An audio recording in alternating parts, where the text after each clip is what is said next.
used to be the Cactus Bowl, now the Cheez-It Bowl. Yeah. But to become bowl eligible, to go bowling to the Cheez-It Bowl, Oklahoma State beat number 9 West Virginia 45-41 in Stillwater this weekend. It came down to the final play of the game.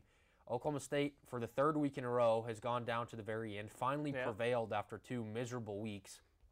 Taylor Cornelius had a monster day on senior day, 30 of 45, 338 yards, the 5 touchdowns, 2 interceptions, but 13 carries, 106 yards, and 1 touchdown on the ground. Now, I said on another show I do that I wanted him benched at halftime. I knew he wouldn't be benched because that's not what this coaching staff does, but I was convinced it was over. I was wrong. He finished the first half, 0 for 5, 2 interceptions. It was awful. Down 17 points at halftime, the Cowboys came all the way back. We're down 10 with 7 minutes left and fought their way to a victory. What do you make of what happened Saturday? It perfectly sums up the season for me. We show up for games like this at home, it was senior day, big atmosphere, whatever. But, I'm worried about next week. I'm worried about going to TCU. They want to fight for a bowl game. I think they're a win away. I don't know if they're going to be able to get up for that. And Taylor Cornelius has come a long way to start the season. I didn't think he was going to be anything special. And for a long time, he wasn't. But this week, last week against OU, against Texas, he seems to show up more than anyone in these big games. Yeah, he had a remarkable performance. Was shaky at times, as was the rest of the team. The special teams was pretty awful at times. Tylan Wallace, not a guy you expect to make a mistake, fumbled, dropped some passes. But but at the end of the day, does it matter? I mean, you lose, you're still going to the same bowl more than likely, or you win, you go. It's either, listen, does the Armed Forces Bowl or the Cheez-It Bowl, there's no discrepancy in what you get there. You're probably better off going to Fort Worth, honestly, because you'll have more fans there. Right. I mean, 6-6, 7-5, doesn't matter. It doesn't make a lot of difference, but it does to me. Like, this program, I'm not saying it should have won 10 games this year, but they've set a standard of excellence, and they were really close to falling short of that at all by not making a bowl game. So I would like to see 7, because where exactly, you may not know this off the top of your head, but where would 6 wins put us in the Big 12 standings? Like right above Kansas, we lost, and that's it? Yeah, we would be. I don't want that. I don't want to be third. next to Kansas at the bottom of the Big 12. We're better than that. Yeah, we are better than that. I think that's a fair point. You talked about what this program's been able to do, but I mean, TCU. Right now we're second to last in the Big 12. If we beat TCU, do we still finish there? Well, here's the thing. There's 1, 2, 3, 4, 5, 6 teams at 3 and 5 in the conference. So if we win, we're going to finish in the middle of the pack. If we lose, we'll stay down here. And obviously, a lot of these teams, Iowa State plays Kansas State. They're going to beat them. So Kansas State is going to be second to last. Texas is not going to lose to Kansas, although it's happened before. That's my game of the week next week, or this weekend, just because that was my favorite game 2 years ago. Like, Oklahoma State had a great year, but the best game all year was when Kansas beat Texas. Yeah, that was. That was when Texas's back first started. Oh. And then they end the season by losing to Kansas. And now, it's perfect. Now Texas is just a play call. Yeah. That's all it is from Dana Holmgren. They call that a lot. Yeah, they do. But we'll get to this next weekend's games, the Big 12 and all that. The last miles going to Kansas. A lot of stuff's happening in college football. But to stay on what happened Saturday, the 45-41 win over West Virginia, as we said, went down to the last play of the game.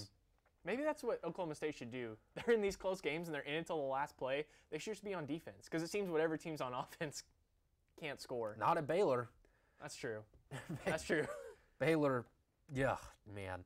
But Taylor Cornelius had a monster day, over 100 yards on the ground, 338 through the air. Chuba Hubbard stepping in for Justice Hill again after a second week in a row, really, after Justice went down in that first quarter down in Norman. 26 carries, 134 yards. Dylan Stoner had a big day. Tylan Wallace had 2 touchdowns. Didn't have a big day yardage-wise. Tyron Johnson, a touchdown, 58 yards. They outgained West Virginia, 604 to 553. West Virginia had more passing yards, but we had more on the ground.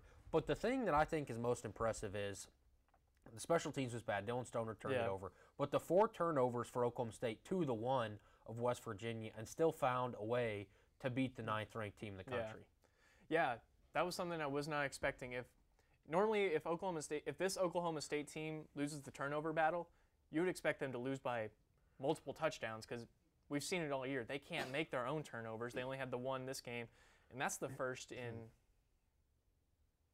It's been a long time. I can't exactly remember off the top of my head since the last time they forced a turnover, but 3 weeks ago, something like that. And before that, it was 33 games in a row. Yeah. And now we go nearly a month without one. Yeah. So that was some. I want to talk about Dylan Stoner because he had a great game, 127 yards, like you said. I would have liked to have seen him get in the end zone, and I don't know. I guess I was happy with the way they spread the ball out, but I feel like the passing attack is just more lethal when we focus on Tylan Wallace and letting everyone else get open, and that might be what happened on Saturday, and I'm just too stupid to realize it. And that's why Dylan Stoner was able to get 127 yards. But it's a real possibility, yeah. Logan. It's a real possibility. No, I mean, he was making some mistakes, but, I mean, it's gotten to the point with Tylan Wallace. I think you're right. It's like, just throw deep to him every time. Yeah, I mean, he'll go up and get it. When he doesn't, it feels like if they hit him right in the hands, he's probably going to drop it. But if you throw a ridiculous pass, he's going to go up and over somebody and make a circus catch, which he did Saturday. But they did enough to win. They drove down the field. I think Taylor Cornelius, like I said, I wanted to just bench the guy at halftime and start somebody else, and we'll take the loss and try to go to Fort Worth next weekend and get the win. That's why I'm not glad paid. You're not the coach. Yeah, that's why I'm not paid. Well, we'd have 8 wins if I was the coach. Oh. I'm just kidding. We probably would be like 0-10, 0-11 at this point. But, yeah, I mean, that's why we don't make the decision sticking with Taylor Cornelius. And I would be really confident if Taylor Cornelius was a sophomore. Yeah. Really confident. Unfortunately, he is, he's out of here. He's a 5th-year senior. By the way, we're 5th in the Big 12 because our overall record trumps these things. So we are 5th in the Big 12. Still not a place that Oklahoma State is used to being over the last 4 or 5 years. But an impressive win. Held Will Greer he had a decent day, 227 of 48, 364 through the air, but not Heisman numbers from Will Greer. David Sills had a slow day, only the 4 receptions, had a touchdown over A.J. Green. Gary Jennings had a big day. McCoy had a big day, almost $150 through or on the ground, and had a few catches as well. But, I mean, they gave up 41 points, but they found a way to win, and that's the frustrating part, like you said, with this team is we can lose to 1 point to OU. We can beat number 6 Texas at home.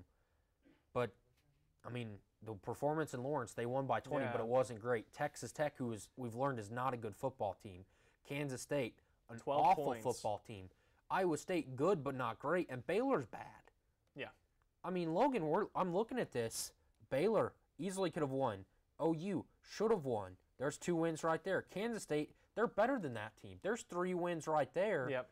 I mean, this could be a really, really good football team that has just been unbelievably bad at times. Yeah, and that makes me worried for next year because, like like you said, Corndog was a sophomore. You'd be feeling a lot better, but he's out of there. And then who's next? Drew Brown, who's only got 1 year left, or do you just go ahead with Spencer Sanders? I mean, I feel like either way, you're starting back at square one like we did with Cornelius this year. I think that they're probably going to start Spencer Sanders next year. I think he's a lot better talent than Drew Brown. And if you've given him this year and he gets it right in the spring and in fall practice, if he can't get it right then maybe he's not as good as advertised. But I think he's a really phenomenal football player. So he's had some time, has some more time, especially with these extra bowl practices now, that hopefully he really develops into a good college quarterback going into next year. But the Cowboys get their win. They're going bowling, now 6-5, heading to TCU this weekend. The Citadel. It's a good rivalry game right there, Alabama and the Citadel. They lost 50-17. They were tied going into they were up going into halftime, right? Tied 10-10. But Alabama fumbles the opening kickoff in the second half. Yeah. The Citadel kicks a field goal. It's in. They have a lead over the Alabama Crimson Tide in Tuscaloosa in the second half. Oh, wait. False start. Yeah. Comes back. Then they miss the kick, and Alabama goes on to just slap them in the face for a quarter and a half. And the fact that they were tied 10-10 is remarkable to me. Yeah. I don't think any less of Alabama. Obviously, if you ask Nick Saban, it's the media's fault. He can't give credit to anyone. But the Citadel to go in there, even when Alabama didn't care and wasn't playing well for half, to be tied at 10-10, with the discrepancy in athleticism in those two teams, that was pretty impressive. So a cool first half for Citadel, but obviously 50-17 is what you would expect down there. Notre Dame, Jason Colicchio has had since we last saw him, Syracuse has lost twice in basketball and was embarrassed in Yankee Stadium by number 3 Notre Dame. 36-3, and the only reason they weren't shut out is because they kicked a 23-yard field goal with time expiring on 4th down. Yeah. Whoa, Notre Dame. I still am not a buyer in Notre Dame, Logan. I need to see them play an SEC, Georgia, Alabama before I can believe. Well, we won't see that till the playoff, right? Yes, we will not. Yeah, and I don't think Notre Dame's losing to USC. Right. I mean, they just lost to UCLA, a 2-8 UCLA team. Whoa. But Notre Dame handled Syracuse. OU had some problems with Kansas this weekend. When was the last time Kansas put up 40? 2008, I believe, at Colorado. Oh my when goodness. Colorado was still in the Big 12. Good night. That's the last time Kansas put up 40 points in the Big 12. Oh my gosh. That's how bad the Sooner defense is. That is how bad. This is why I am not worried about OU winning anything big. They'll probably win the Big 12, but they are not winning a playoff game. I don't even know that they'll win a bowl game against a competent opponent. Yeah. That defense is horrendous. Yeah, I just thought of this. I wonder what happens more often. The football team scores 40 or the basketball team scores 40 and a half. I would put the basketball team all day. I want to know by how many, though. I'm going to have to do some research. I think it'll be pretty easy research once you dive into it. Yeah. Especially in Big 12 play. Cincinnati went down to Orlando and got dominated by UCF. I still, once again, just like Notre Dame, I'm not a believer. They play Alabama. They play the big dogs. You're going to get eaten. And they'll get their chance. They'll get a bowl game. They'll play someone. UCF is not. No. 27 straight wins over who? One of them's Auburn. An Auburn team that didn't care. Ohio State barely escaped Maryland with the win. Oh, Maryland blew that. That was so bad. We were watching that game. You think that Taylor Cornelius' 2-point conversion throw was bad? Oh, my gosh. Yeah. Who's the Maryland quarterback? Don't know. It was awful. But the guy was wide open, and he didn't get anywhere close. He had the entire state of Maryland around him. Yeah. And I wanted Maryland to win that game really bad. But they go on to beat Maryland by 1 point in overtime after a failed 2-point conversion. I appreciate Matt Canada going for it there. He knew he wasn't going to beat them in overtime, but went for it. Iowa State went down to Austin, and it was not as close as we would have thought. Texas won 24-10. Sam Ehlinger re-injured his shoulder, though, so some weird stuff in college football, but no huge upsets outside of Stillwater. Yeah, Riley's trying to get us to talk about the awful Florida State team that beat Boston College, but I mean, they're still 5-6, Riley. They're not worth talking about. Boston College scares absolutely no one. They had 12 yards against Clemson and a half. But we're going to take a quick break, come back, and talk about everything that happened in the NFL this weekend and why Colt McCoy might be the league MVP, Logan. We'll be right back on One-on-One, OSU Student Radio KXUI, Suddenlink Channel 112. One-on-One is brought to you by Tinker Federal Credit Union. Visit Facebook.com/TinkerFCU. While you're there for your family, we're there for you. Tinker Federal Credit Union. And OSU Communications. Not sure where to park? OSU Communications has got you covered with parking tips and bus schedule information. We'll be right back. Determining your future by selecting a major can be difficult. It's okay to be undecided. Connect with the College of Arts and Sciences, where your options are endless. Where you can uncover your passions and achieve your goals. Express your creativity by exploring a career in the visual and performing arts. Investigate new discoveries to make the world a better place with a career in science. Advance knowledge, communicate progress, and contribute to a healthier planet with a career rooted in the social sciences. Discover your career by looking at the world from different perspectives through the humanities. Realize a better tomorrow through problem solving and mining data that can change lives. CAS prepares you to succeed through internships, study abroad, student-guided research projects, and service activities. With 109 majors, 52 minors, and 24 departments, the only thing missing is you. College of Arts and Sciences. Connect. Achieve. Succeed. When when you have a team of physicians and nurses that really truly care about their patients, that translates into patient care. It's a small practice, it's a small town. Everybody really takes that time to put the patient first. Everybody cares what's happening to me and that I'm making progress and I'm gaining my freedom back and my mobility back. This patient is saying thank you.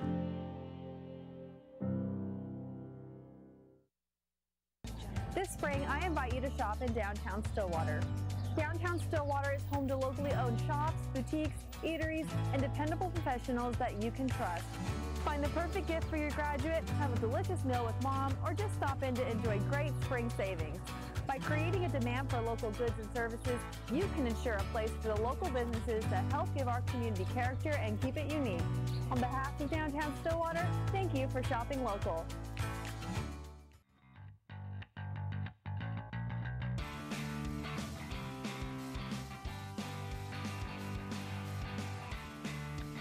Welcome back to 101 on OSU Student Radio KCY Sunlink Channel 112, live from Studio 318 here on the week of Thanksgiving. Logan, some news here at Oklahoma State. It looks like sophomore running back J.D. King has decided to transfer from the Cowboy football program. So pretty big news. Yeah. Another transfer, third transfer out of the program this season, the second in the last 2 weeks. So a developing story there, but J.D. King announced that on Twitter. We wish him the best. And that's one of the things we kind of talked about with Robert early on is how good this core of running backs is. And with the recent play of Chuba Hubbard, and I don't think, was J.D. King, was he the one that was injured for the past couple of games, or has that been LD? So, they've both been banged up this year. I mean, he didn't really get the chance to show himself here, and Chuba really took over as the next guy. So I could understand why he would want to transfer. He's a young guy, just like you said, a sophomore. He still has plenty of games left. He'll go somewhere and be successful. Like you said, wish him the best. So you're looking at this now, and I know we'll get into this NFL stuff here in just a second, but if you're looking at this from J.D. King's perspective and the program as a whole, first off, I hope that Mike Gundy doesn't take a shot at another player like he did last week, and I absolutely believe he did. Going transfer snowflakes was not the right move. Hopefully nothing comes out about that, but maybe is Justice Hill maybe thinking about coming back? I hope not. I was talking about this with Landon on Saturday. Like, he needs to go make his money. With the shelf life of running backs. Selfishly, though, as a program, I think you and I can both agree, go get your money. But as a program, at this offense, they're probably wanting him to come back. They're probably hoping, but so selfishly, do you hope he comes back? No, I hope not. No, but selfishly, we're not thinking about like me personally, or the betterment of the program. This backfield, if you're just looking at, we're not looking at that as a thing. Okay. But obviously, you'd have to say that this program is better with him in the backfield, even with as well as Chuba's play. Yeah, sorry, I misunderstood you earlier. No, you're good. Yeah, if I'm the program, I want him back. You're losing a good running back in J.D. King, and Justice Hill's the best running back we've had in a long time. I don't think Chuba might be able to turn into something like him one day, but not right now. Yeah. So it would be nice to have him for another year if you're the program, but me personally, I don't want to see him in a Cowboy uniform. And that's not because I don't like him. I love watching him play. You want to see him in a Bronco uniform. That would be nice. Gotcha on that one. Yeah. See what I did there? But so some interesting news there, but we'll jump into some NFL news here. We'll start with Alex Smith, who unfortunately broke his tibia and fibia, had immediate surgery yesterday. The similarities between him and Joe Theismann, 33 yards to the years to the day. Same yard line. Same yard line, same ending score. Yeah. It's against the – oh, man. It was terrible. It was terrible to see. And I love Alex Smith. Obviously, he has his deficiencies in throwing downfield, but what you heard about him doing in Kansas City, the charity stuff that he did, obviously that's what matters more. And Alex was a guy who did that a ton in Kansas City, and he was good for the franchise on and off the field. So I very rarely do you see injuries like Gordon Hayward. You're like, man, that's got to hurt. That's unfortunate. I hope they get better. But this one actually bothered me because of watching Alex as much as I did. So we hope that he gets better there. So people were talking about like a career-ending injury. It's not like Joe Theismann 33 years ago. He had surgery. He's going to be walking Medicine's a lot better now. Yeah, I don't think this is it's an unfortunate injury, but I don't think it's career-ending for Alex unless he wants it to be. Hopefully it's not. You know, and I mean, obviously you need your leg to stand up, but I mean, moving the ball with his legs isn't a huge part of his game. So it's not like he's going to lose a lot of speed that was crucial for his success anyway. So hopefully he can come back. I wonder, do you think he'll be on the Redskins when he comes back? They claimed insurance on his injury, which, I mean, they'll put him on IR. I'm just wondering. Yeah, he's on that. Yeah. He's on a contract. He will come back. But let's go with that. That theory. Where do the Redskins go now? They're turning to Colt McCoy, a backup who's been there a Barrett's long time. really excited about that. Yeah, outside of Barrett, I don't know anyone who's confident in Colt McCoy, and I fully believe that Barrett is just getting him. It's therapy for Barrett. Yeah. He's just talking himself through it on this epic collapse that the Redskins might have. In all seriousness, do I think Colt McCoy is the answer for anything ever besides the 2009 National Championship game? No. Colt McCoy is a competent backup. Yeah. Backup. He's not better than Alex Smith, and I think that they're going to go down to Dallas on Thursday, Thanksgiving Day, and get beaten pretty bad. I don't know. Alex Smith, obviously he's great and all, but he wasn't a huge part of the Redskins' success. I think he managed that offense a lot more than people are giving him credit for. Maybe we'll see that on Thursday. He's a game manager, remember? He is the game manager. But, I mean, they're bringing in Mark Sanchez, too, to now back up Colt McCoy. The quarterback situation's looking rough. Adrian Peterson is going to have one of those games if they want to succeed against Dallas. And it's in Jerry World, correct? Yes, it is in Dallas. It's hard for me to pick the Redskins in this game, but I don't see it being a total blowout. You know what I mean? I could see the Redskins being in this game. I think it'll be close, but I don't see the Redskins winning. As the Cowboys, after losing that game off a bye to the Titans, have won 2 straight close games, but they have won 2 straight. But talk about the Cowboys game this week, did you see Julio Jones hit that dude to stop that interception? Yes. That is insane. Julio Jones is a stud. He is. A stud. I don't want to say he's being wasted in Atlanta because Matt Ryan's a good quarterback and all, but can you imagine him with a quarterback? That's what I'm saying. In an Atlanta, or excuse me, not in Atlanta, a New Orleans. Oh my gosh. Kansas City, a Los Angeles, Green Bay, New England, Green Bay, L.A., New Orleans. Either L.A. team, really. Yeah, I mean, it would be scary good. Yeah. But we'll move on to the Cowboys, who we've been talking about here with their inevitable win that's going to come in a few days over the Redskins. Sorry, Barrett, but I can't get behind this Colt McCoy thing. So the Cowboys did win on a last-second field goal yesterday to beat the Atlanta Falcons 22-19, their second win in a row. There it is. Yeah. Boom. Hit stick.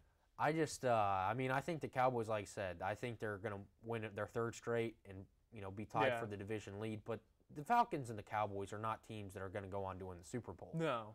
They are what they are. They're limited in a lot of ways, but they're decent football teams.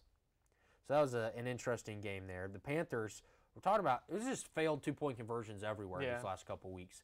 Oklahoma State, Maryland, and the Carolina Panthers. They went for a 2-point conversion to beat the Lions, and Cam Newton had a guy wide open, and he missed it. So they lost to the Lions 20-19 to lose their second straight. Is the sky falling in Carolina? No, they're just a really bad road team. I'm looking at their road record right now. They're 1-4 on the road. They're 6-4 overall. So they're 5-0 at home. It's weird, but they're so bad on the road. I could have swore, didn't I make the argument on Friday? You did. That the Colts would beat the Titans because the Titans would fall flat. And here, I don't know what happened. But you gave me that paper on Wednesday or on Thursday night, and I made the graphic, and then you came out and said that on Friday, and I'm like, oh. So I guess I had two thoughts. We both were right on Houston. Yes. We were wrong on the Chargers. Yep. I was wrong on the Vikings Bears. You were right on Chicago. I feel like this is all wrong. I don't know what I was thinking. And I'm taking the Rams, obviously. Yeah. And we both picked Carolina. So not And I looked at my college football picks. They were awful, too. I was not a good week for me last week. That's all right, Reed. You can bounce back this week. Well, we're not really doing pretty good, though. I know, right? I wish I had put some money on there. Maybe I could have made something. No, because if you'd have put money on it, the exact opposite would have happened. That's so true. We are not a betting show, Logan, because we do not have good luck, so we cannot do that. But the Redskins lost to the Titans. The Redskins, losing Alex Smith, went for a 63-yard field goal, fell quite a bit short. The Chargers lost to the Broncos after Case Keenum, future Hall of Famer, came all the way back, it seems like, and beat Phillip Rivers there. The Chargers cannot get their kicking figured out, and that's why I think they're a really good football team on their way up. But they are still finding ways to lose games, and that's not what championship football And then there's teams this guy, Von Miller. I wish this had been a pick six. I was surprised to hear that was only his second pick of his career. Well, yeah, all he does is sack quarterbacks. I know, but he's good in coverage. But thank you. I'm more excited about a Broncos victory yesterday than you were. I know. I'm kind of upset. That hurts our draft position. And we're not – that's why I want us to get a good draft position. Like, we're not going to the playoffs or anything like that. Like, we're not making any kind of playoff run, so – Don't worry. I can't wait for you to draft a left tackle out of Minnesota with the 14th pick. It's going to be great. It's going to be so sad. But the Kirk Cousins went to Chicago last night and told his team in pregame warm-ups, hey, they didn't flex this game into Sunday night because of the Bears. They flexed it because of us. No, they didn't. No, they didn't. The Vikings and the Bears game last night was an interesting one, but felt like the Bears dominated it all night long. So they beat the Vikings 25-20. The Vikings and Bears game there we're talking about. There we go.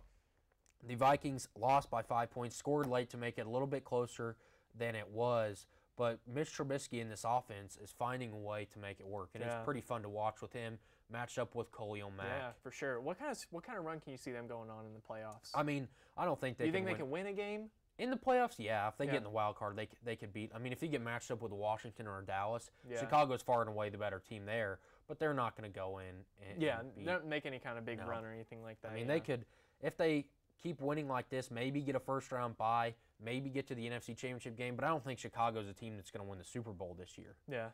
So, but some fun storylines in the NFL. The Raiders get their second win after John Gruden and Derek Carr almost threw down on the sideline. They end up hugging each other as they kick a last-second field goal to win. The Saints blew out the Eagles. The Eagles are on pace to have the worst record. That's the worst defending Super Bowl champion has ever lost, 48-7. They didn't need Des Bryant. No, they didn't need Des Bryant. They have Brandon Marshall, who might play here in a few weeks. Lamar Jackson got his first win as the starting quarterback, filling in for an injured Joe Flacco. And the Steelers beat Jalen Ramsey and the mouthy Jaguars. They came back. Jalen Ramsey, 2 interceptions, but it just wasn't enough. And Logan, in these post-game press conferences, Jalen Ramsey's not talking a whole lot. No. He's referring not to... Not after the losses. Yeah. He's so lucky he doesn't have bad days, just hard days. Well, it came out yesterday. They're looking to trade him. Yeah. They're looking to trade him. So, well, he has the most value on that team, so I could see why they would want him because it's not going to work. You can't build an elite defense and have a quarterback like Blake Bortles and win a Super Bowl anymore. Yeah, that's right. They need to, and that contract he has is awful, so they'll have to find a way off of that somehow. And that might involve trading one of the best corners in the league. I don't think that's a good idea, but I don't run the Jaguars. Yeah, Tom Coughlin does. So you might have a job there soon. But really quickly before we get our second break in here, Chiefs-Rams tonight. You're sticking with the Chiefs. I'm sticking with the Rams. Over under 63.5. Over. I'll take those are both bad defenses. Yeah, I will take the over as well. We're going to take a quick break, come back, and talk about all the storylines going on in the NBA. We're watching 101 on OSU Student Radio, KXUI Sunlink Channel 112. One is brought to you by Oklahoma Christian University. Get your master's degree in accounting, business administration, theology, engineering, computer science, or cybersecurity from Oklahoma Christian University. Apply at oc.edu/grad. Oklahoma University is committed to offering the best graduate school experience we possibly can. Come learn and grow with us. And The Table. Stop by The Table on Thursdays at 8 p.m. to join their Bible study. Shoot Rachel an email at rachel@thetableosu.com for more information. We'll be right back.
In my mind, I was never going to walk right again.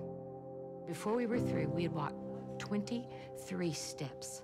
And that was my first steps of freedom. This patient is saying thank you.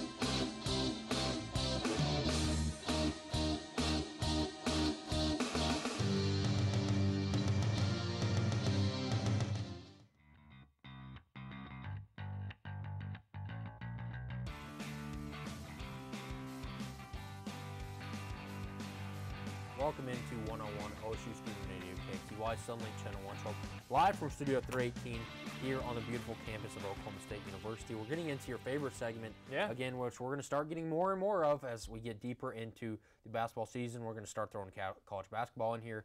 The Pokes got a win over Charleston yesterday, a good win over a really good Charleston team. The Cowboys are now 2-1 on the season, but should be 3-0. Should be 3-0, but the refs decided otherwise. Frustrating game there, but we've moved on. We're in the NBA now. Down in South Beach, LeBron, his old stomping grounds, dropped 51 on the Miami Heat. 51. Now, here's where it gets interesting here, Logan. A late three to get to 51. That's Lance Stevenson. The game was over. No one threw the basketball in the stands. No one got mad because it's LeBron James. Yeah. I mean, Jamal Murray does it. Kyrie's pretty mad. LeBron does it. It's not talked about on SportsCenter, nothing. Yeah. It's not talked about as being cheap, unsportsmanlike, or anything like that, although I think it was.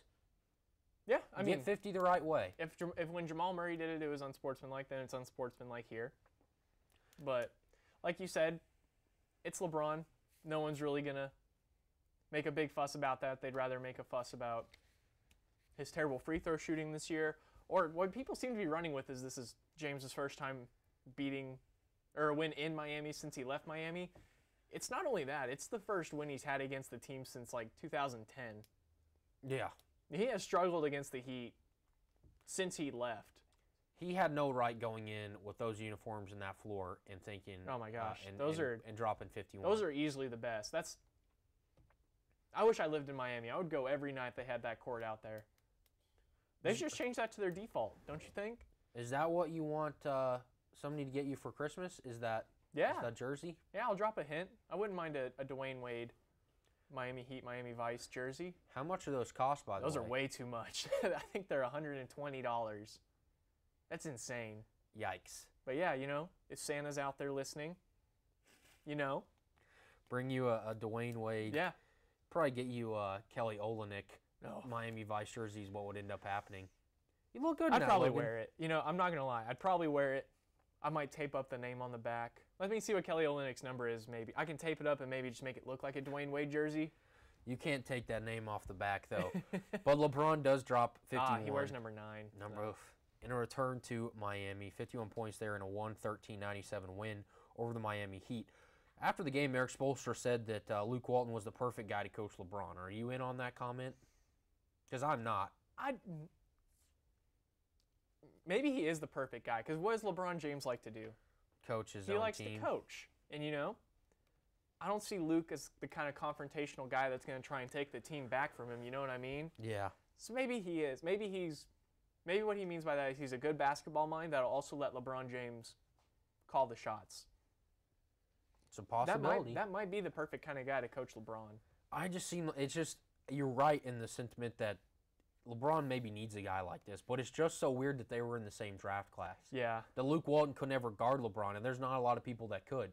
But you would, if you're going to have a former player as your coach, you would like somebody older whose time was over before LeBron came into the league. It just seems weird to me, but it seems to be working now. The Lakers are rolling. Oh, yeah. They're finding a way to win games that they couldn't in the first 5. His patience seemed to have paid off, and the Lakers are on their way to being a pretty good basketball team. Yep. And now they may have a shot in the West, and I say that very sarcastically because it looks like everyone has a shot in the West right now. Portland's at the 1st seed. Memphis is the 2. The Clippers are 3. Then you've got the Warriors at 4. Then OKC, Denver, LA, and New Orleans. Those are your playoff teams today. What would you rather talk about first? You want to go the Warriors or the Thunder? Because I got both of them. You want to go with the Thunder? Okay, the Thunder are 10-1 in their last 11 games. By the way, congratulations to Russell Westbrook on his twins. The names Sky Jordan are the names of the 2 babies, which obviously from the shoe Sky Jordan. Yeah. But they are 10-1 after starting out 0-4. It looked like things were awful. Paul George is rolling. Everything seems to be working. There's no chance to fire Billy Donovan. No one wants him out of town. It's working. But as fast as things can get good, they can get bad. Yeah.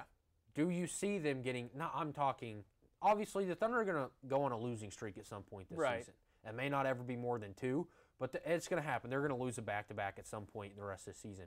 But do you think the Thunder have found their groove and are comfortable enough for this to be the rest of the season? I do. I think obviously putting Russell Westbrook back in will take some adjusting because, whenever you put any guy back in the lineup, it's kind of an adjustment period to get him back into their rhythm. And a guy like Russell Westbrook's no different, probably more so than most normal guys. But they figured out how to play without him on the floor. They were awful without him the past couple of seasons when he's off the floor. But this stretch and letting Dennis Schroeder kind of find his own rhythm, I think it's good for the team overall. Like you said, they're going to go on some kind of losing streak eventually. But Paul George has had back-to-back 30-point games in this streak. The whole team has played really well. Obviously, they're 10-1, so they're doing something right. But I think this is a good building block for the rest of the season. Starting 0-4 is obviously bad if you're in the Western Conference, but they've kind of found the rhythm. And I think what did we say they would be at the beginning of the year? Maybe around the 4 seed. Yeah, 3 or 4. I believe you said a 3, but that's not confirmed. Yeah. But it was 3 or 4. Yeah, so they're almost at that spot right now. They're at the 5 seed right now. So with the way the Warriors are struggling, which we'll get into in a minute, and Memphis and the Clippers probably won't have. I mean, the Clippers are on a 4-game win streak. The Memphis Grizzlies are on a 3-game win streak. That's not sustainable. I don't think they can keep that 2 and 3 spot. So one of those will be up for grabs. You could assume one of them would be taken by Golden State. They might take the 1 seed back. So I think OKC's in a good spot right now. What do you think? Yeah, I mean 10-1. Russell Westbrook's going to miss a game, obviously, or I believe he did last night. Yeah. But obviously it didn't matter. Well, it did matter, but they still got the win.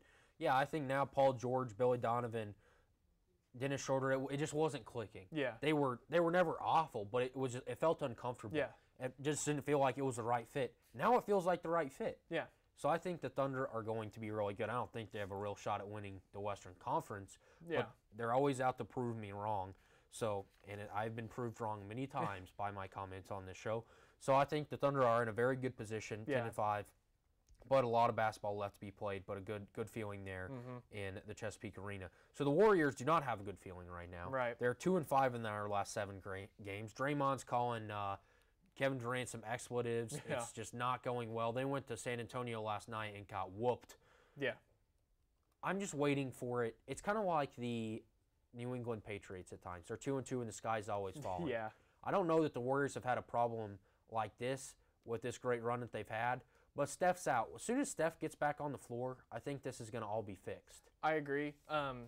They've never really had a stretch like this before. I think, if I'm remembering right, before last year, or maybe it was 2 years ago or something like that, in the run they've had, they hadn't lost back-to-back games in like almost 3 years or something like that. But like you said, Steph Curry's gone. But their last few games, San Antonio is always a tough place to play. They're always a good team. They have Coach Pop. Dallas, that was a closer game. They lost by 3 in that game. That one's hard to explain. The Rockets kind of found their rhythm in that first game, post Carmelo Anthony. And then they lose to the Clippers again in overtime on the 12th on Monday last week. Which started all of this. And that's a rivalry game. I know Chris Paul, DeAndre Jordan, Blake Griffin, almost none of those guys are there anymore from that original rivalry. But all the Warriors guys are still there. They still probably feel that kind of way about the team. So there's always some kind of emotion there. But Golden State's got OKC on Wednesday, and then Portland, then the Kings, the Magic. They've got a decent stretch coming up where they could win some of these games, especially if they get Steph Curry back, which I think they could by Friday. So, like you said, they're like the Patriots. The sky's falling whenever they go on any kind of losing streak or anything like that. It's not that big a deal. Yeah, I mean, you saw there in the clips that we played that Steve Kerr's laughing after the game. Yeah. I don't really think it's that big of a deal, but the media. They haven't even had Draymond for some of these. Yeah, yeah. Yeah, but I just think that the media, as the media always does, is reaching for that story that I don't truly think is really there. Yeah. But the same with the Thunder is there's so much basketball left, a lot of things could happen. Right. And a lot of things could happen. Barrett's getting a lot of airtime for his Washington teams here. But all for the wrong reasons, too. We talk about these additions to Oklahoma City that may have made them uncomfortable. But now you're looking at Bradley Beal or John Wall. Bradley Beal played at Florida. There's the connection there with Billy Donovan. Do the Thunder and the Wizards have the pieces to make this trade work? And if it were to happen, would it make the Thunder that much better? If you add Bradley Beal, it definitely makes the Thunder a lot better. When you look at the pieces, I would have to hop into the ESPN trade machine to kind of mess around and see if there's a good trade there. OKC doesn't have a lot of assets. They can offer picks, but you can't trade Paul George. Obviously, you wouldn't anyway. You can't trade Jeremy Grant. You just signed him back. You can't trade Nerlens Noel. You would have to do some kind of deal where you take on a bad contract. You might have to take on that Ian Mahimi contract from Washington to sweeten that deal along with a pick and maybe a young guy like Terrence Ferguson. I could see if Washington just wanted to blow it up, I could see why you do that. Maybe just to get some freshness in the locker room, because I don't think there's 5 guys that like each other. I don't think you can find any 5 guys that like each other in that locker room. They all seem to hate each other. Butler. Oh, that would have been that would have gone nuclear. That locker room would have been terrible. But I think it's time Washington should have blown this up. In the offseason? 3 years ago, 2 years ago, something like that. This has not worked for a long time. And I hate to say this because I loved it when he was here, I don't think Scott Brooks is that kind of coach. I don't think he can take you to the next level. I don't think he can take you to be a contender, which is, you have to have a good coach to be a contender in the NBA. You can have all the talent in the world, but if the guy calling the plays isn't that great, you're not going to get very far. And you can say Scott Brooks made the finals, but he also had Kevin Durant, James Harden, Russell Westbrook, and Serge Ibaka. One of the most talented young core in the league. And then after that, he didn't really do a lot. And you can say that's because of injuries or whatever, but he still didn't get it done. And you could argue this Washington team was close to as talented when he got there. So I think Scott Brooks has to go for the Wizards. I think John Wall or Bradley Beal, Otto Porter, some combination of those 3 guys. 2 of those 3 guys have to leave to fix that. I feel bad for Barrett. That's all I gotta say. Barrett got in a Stanley Cup last year. That's true. Let's quit acting like Barrett hasn't had anything. I mean, he had a really good summer, but Bryce Harper might be out of town. Alex Smith. Yeah, some tough times for Barrett ahead, especially for the Wizards. But he said that's his least favorite team, so it makes it a little bit easier. Sweeter. But we'll see what happens Thanksgiving Day. See if the Nationals can re-sign Bryce Harper. Maybe things are on the way up for Barrett. And in Washington, we're going to take a quick break, come back and talk about all of the rivalry games that are up this weekend and our plans for Thanksgiving. We'll be right back on One-on-One, OSU Student Radio, KCY, Sunlink Channel 112. One-on-One is brought to you by Oklahoma Air National Guard. Contact Oklahoma Air National Guard at 800-GO-TO-ANG or visit their website at goang.com/OK for more information about how to get 100% college tuition. And Unitarian Universalist Church. If you're looking for a church home, visit Unitarian Universalist Church of Stillwater, located at 320 South Stallard Street. They offer an alternative spiritual path and welcome all races, religions, and beliefs. They're also LGBTQ friendly. Services every Sunday at 10:30. We'll be right back.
Stillwater Medical Center now offers a convenient way to view your health information online.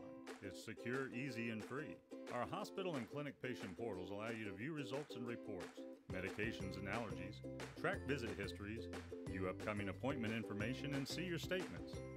To enroll, go to stillwatermedical.com and click on the patient portal link near the top right of the page. If you have questions, please feel free to call 405-533-6010.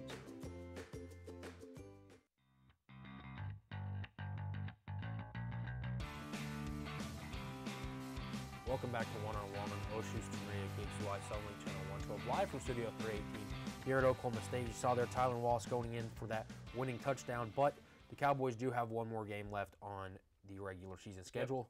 Saturday down in Fort Worth to take on the 5-6 TCU Horned Frogs, who have been ravaged by injuries. Both a down year for both programs, who have had a lot of success over the last decade. Really quickly, Logan, we got a lot of games to go through. Okay. So we can't give our Cowboys the attention they deserve, but OSU TCU Saturday. I'm worried about how much TCU needs to win this game to get a bowl game because, like you said, two good programs in the Big 12 that have had down years. They're going to be fighting. OSU might be complacent because they're already bowl eligible. I'm going to take the Cowboys. I'm going to take the Cowboys. I think that's a good prediction. I'm going to go Oklahoma State as well to finish the season 7-5. I think that TCU's got way too many injuries in that secondary. Yep. And that's where Oklahoma State loves to thrive, that deep ball. They've went through 7 safeties. You don't even have 7 safeties on a roster. Yeah. But to have 7 safeties injured is unreal. It's been unfair for Gary Patterson and TCU, but they've had to rotate quarterbacks and a lot of secondary problems. The monumental injuries are just going to be too much, and Oklahoma State is going to prevail Saturday if they want to. Yeah. It's what team shows up, but I think a good Oklahoma State team will show up on Saturday. Baylor and Texas Tech fighting for a playoff, or not a playoff spot, a bowl game. Both are 5-6. Playoffs for them. Baylor and Texas Tech. Who wins this game? I'll take Texas Tech if Bowman is available. Yeah, I don't think he will be. Okay, then I'm going to take Baylor. I'm going to go. Alan Bowman makes the difference for that Texas Tech team. Yes, he does. I'm going to go Baylor, actually. I'm going to go Baylor without Alan Bowman.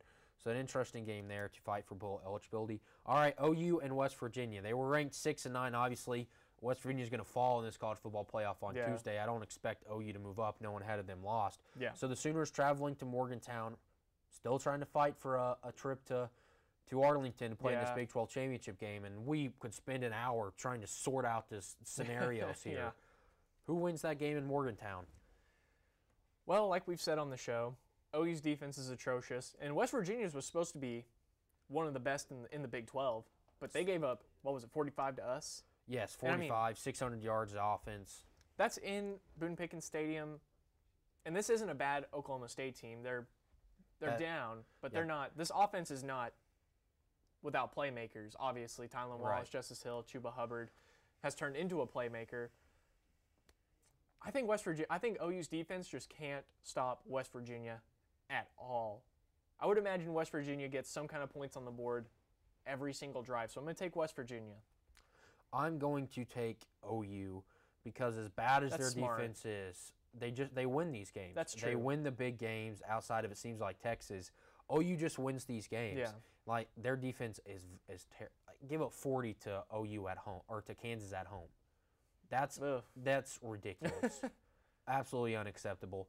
But I think OU, Kyler Murray, they just do too much. Okay. And they're going to play Texas in Arlington after it's all said and done. So, like we said, it's rivalry week. We're going to go through these games. We're going to start with your beloved Michigan. First time Urban Meyer's been an underdog at home as the head coach of the Buckeyes. Number 4, Michigan at number 10, Ohio State. I'm worried about this game, Reed. Going into the last week, I was like, Michigan's got this in the bag. Ohio State's been struggling. But then that Maryland game happens, and I'm worried that it's serving as a wake-up call to Ohio State. Because, they almost lost at home to Maryland. And Purdue wasn't? Right. I think that Michigan's far and away the better football team. I agree, but Harbaugh has struggled against Ohio State. That's one of the things you poke at me with all the time on the show, and it's true. Like, he just has trouble in Ohio State, especially even in Michigan. When they play in Ann Arbor, he has trouble. I'm hoping Michigan can pull out the win and solidify that playoff spot. But I'm going to take Michigan, but I'm definitely worried. Patrick Mahomes' dad was a Major League Baseball player. Yep. Ryan Fitzpatrick went to Harvard, and Urban Meyer and Jim Harbaugh were born in the same hospital. I actually didn't know that one.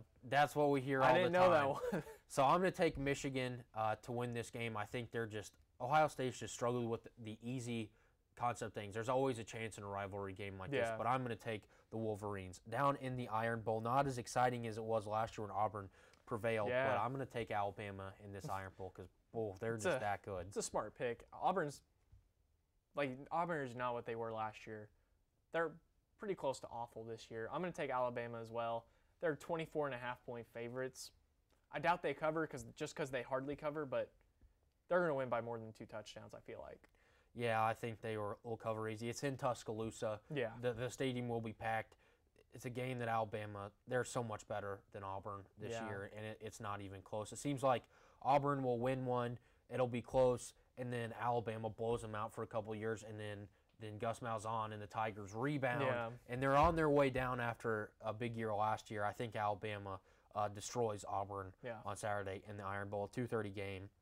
They're Florida State. Riley's over here in his Florida State shirt, convinced that a win over Boston College meant something because they were ranked. I'm here to tell you it didn't, and it doesn't matter, and Florida will dominate Florida State on Saturday. I got to agree. Florida State, what a dive they have had. What was it, 2 years ago when their quarterback got injured, and ever since then it has just been opening week last year, they've been a dumpster fire. Yeah. Tallahassee's been bad. Yeah. And I don't think it changes because you hired Willie Taggart. So, I mean, the fix is not in place right now. Yeah. So we're both taking the Gators there. USC, Notre Dame, the third-ranked Fighting Irish. USC just lost to UCLA, I remind you. Yeah, is anyone going to watch this? USC's awful. I mean, Notre Dame fans. Yeah, that's fair. That's about it. Yeah. All right, BYU, the Holy War, 19, Iowa, BYU. I'm taking Utah. I'll take Utah as well. I mean, it's hard to pick in these rivalry games because this is kind of the year it seems like someone like a BYU, or I'm not going to say USC. I think Notre Dame's just way too much better than them. But this is the kind of year where an underdog could come in and just come in and steal one, like upset one of these ranked teams, like and ruin a season. Like potentially, I know Ohio State's ranked too, but they have a chance to ruin Michigan's playoffs hopes. Yeah, they do. So, and I mean Georgia Tech. I don't know if that's a real rivalry game, Georgia Tech and Georgia, but if Georgia Tech goes in there, steals a game, Georgia's playoff hopes are slashed because that means they have 2 losses. Then they'll probably have to play Alabama. Yeah. That's another loss. That's 3. Anything can happen. So I'm going to run through these really quickly. 18 Washington at 8 Washington State. Now these rankings are obviously because the new college football play haven't come out. But in Pullman, Washington State. I'll take Washington State. You keep picking them to lose, but they haven't lost yet. I'm going to take Washington State. I'm going to take Washington State as well. Number 7 LSU at Texas A&M. LSU. Actually, no, I'm going to take A&M. I'm going to take A&M. I'm going to take LSU. Kentucky, Louisville. I'll take Kentucky. Yeah, that's a safe bet. Awful. Louisville's bad. South Carolina, Clemson. Clemson as well here. Georgia Tech, Georgia. Both taking Georgia. Yeah. Georgia. 21 Mississippi State and Ole Miss on Thanksgiving Day, the Egg Bowl. I'm going to take Ole Miss to win this one for a second straight year. Okay. I'm going to take Mississippi State, but how many people are going to watch this game? Between Thanksgiving dinner, the NFL. It's on after the NFL game, so it's... but that's like prime nap time. You know what I mean? Yeah. That's like post-football, post-dinner. Well, you're full. It'll be on the TV, just no one will be watching. Yeah. All right, Mizzou, Arkansas. Talk about a game no one will watch. Do we have to talk about it? I'll take Mizzou, I guess. Yeah, Arkansas is absolutely awful. And the rivalry game that everyone's talking about, Kansas and Texas. I'm taking Kansas. Rock chalk, baby. It's going to be the repeat of 2 years ago, going back to Lawrence, Kansas all the way. I will take Texas just because I can't give myself. Les Miles isn't coaching the team yet. So it is our last show of the week, so we get involved with Thanksgiving. Under a minute left here. Favorite Thanksgiving meal? Meal. Favorite dish, Thanksgiving dish. I'm going to have to go honey smoked ham. You went ham. I'm going ham. I know, that's controversial. No turkey. I'm going ham. Okay. I'm sorry. You might no one calls it ham day. It's turkey day. I know. So you'll go with the ham. I'll go with, the pecan pie after the dessert is pretty good. But we got to get out of here. We hope everyone has a very happy Thanksgiving and everyone stays safe. Thank you for watching One-on-One on OSU Student Radio, KXUI Sunlink Channel 112. We will see you next Monday.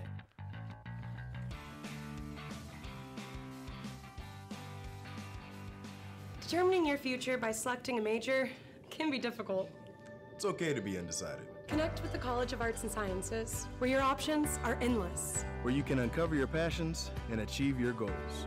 Express your creativity by exploring a career in the visual and performing arts. Investigate new discoveries to make the world a better place with a career in science. Advance knowledge, communicate progress, and contribute to a healthier planet with a career rooted in the social sciences. Discover your career by looking at the world from different perspectives through the humanities. Realize a better tomorrow through problem solving and mining data that can change lives. CAS prepares you to succeed through internships, study abroad, student-guided research projects, and service activities. With 109 majors, 52 minors, and 24 departments, the only thing missing is you. College of Arts and Sciences. Connect. Achieve. Succeed. When you have a team of physicians and nurses that really truly care about their patients, that translates into patient care. It's a small practice, it's a small town. Everybody really takes that time to put the patient first. Everybody cares what's happening to me and that I'm making progress and I'm gaining my freedom back and my mobility back. This patient is saying thank you.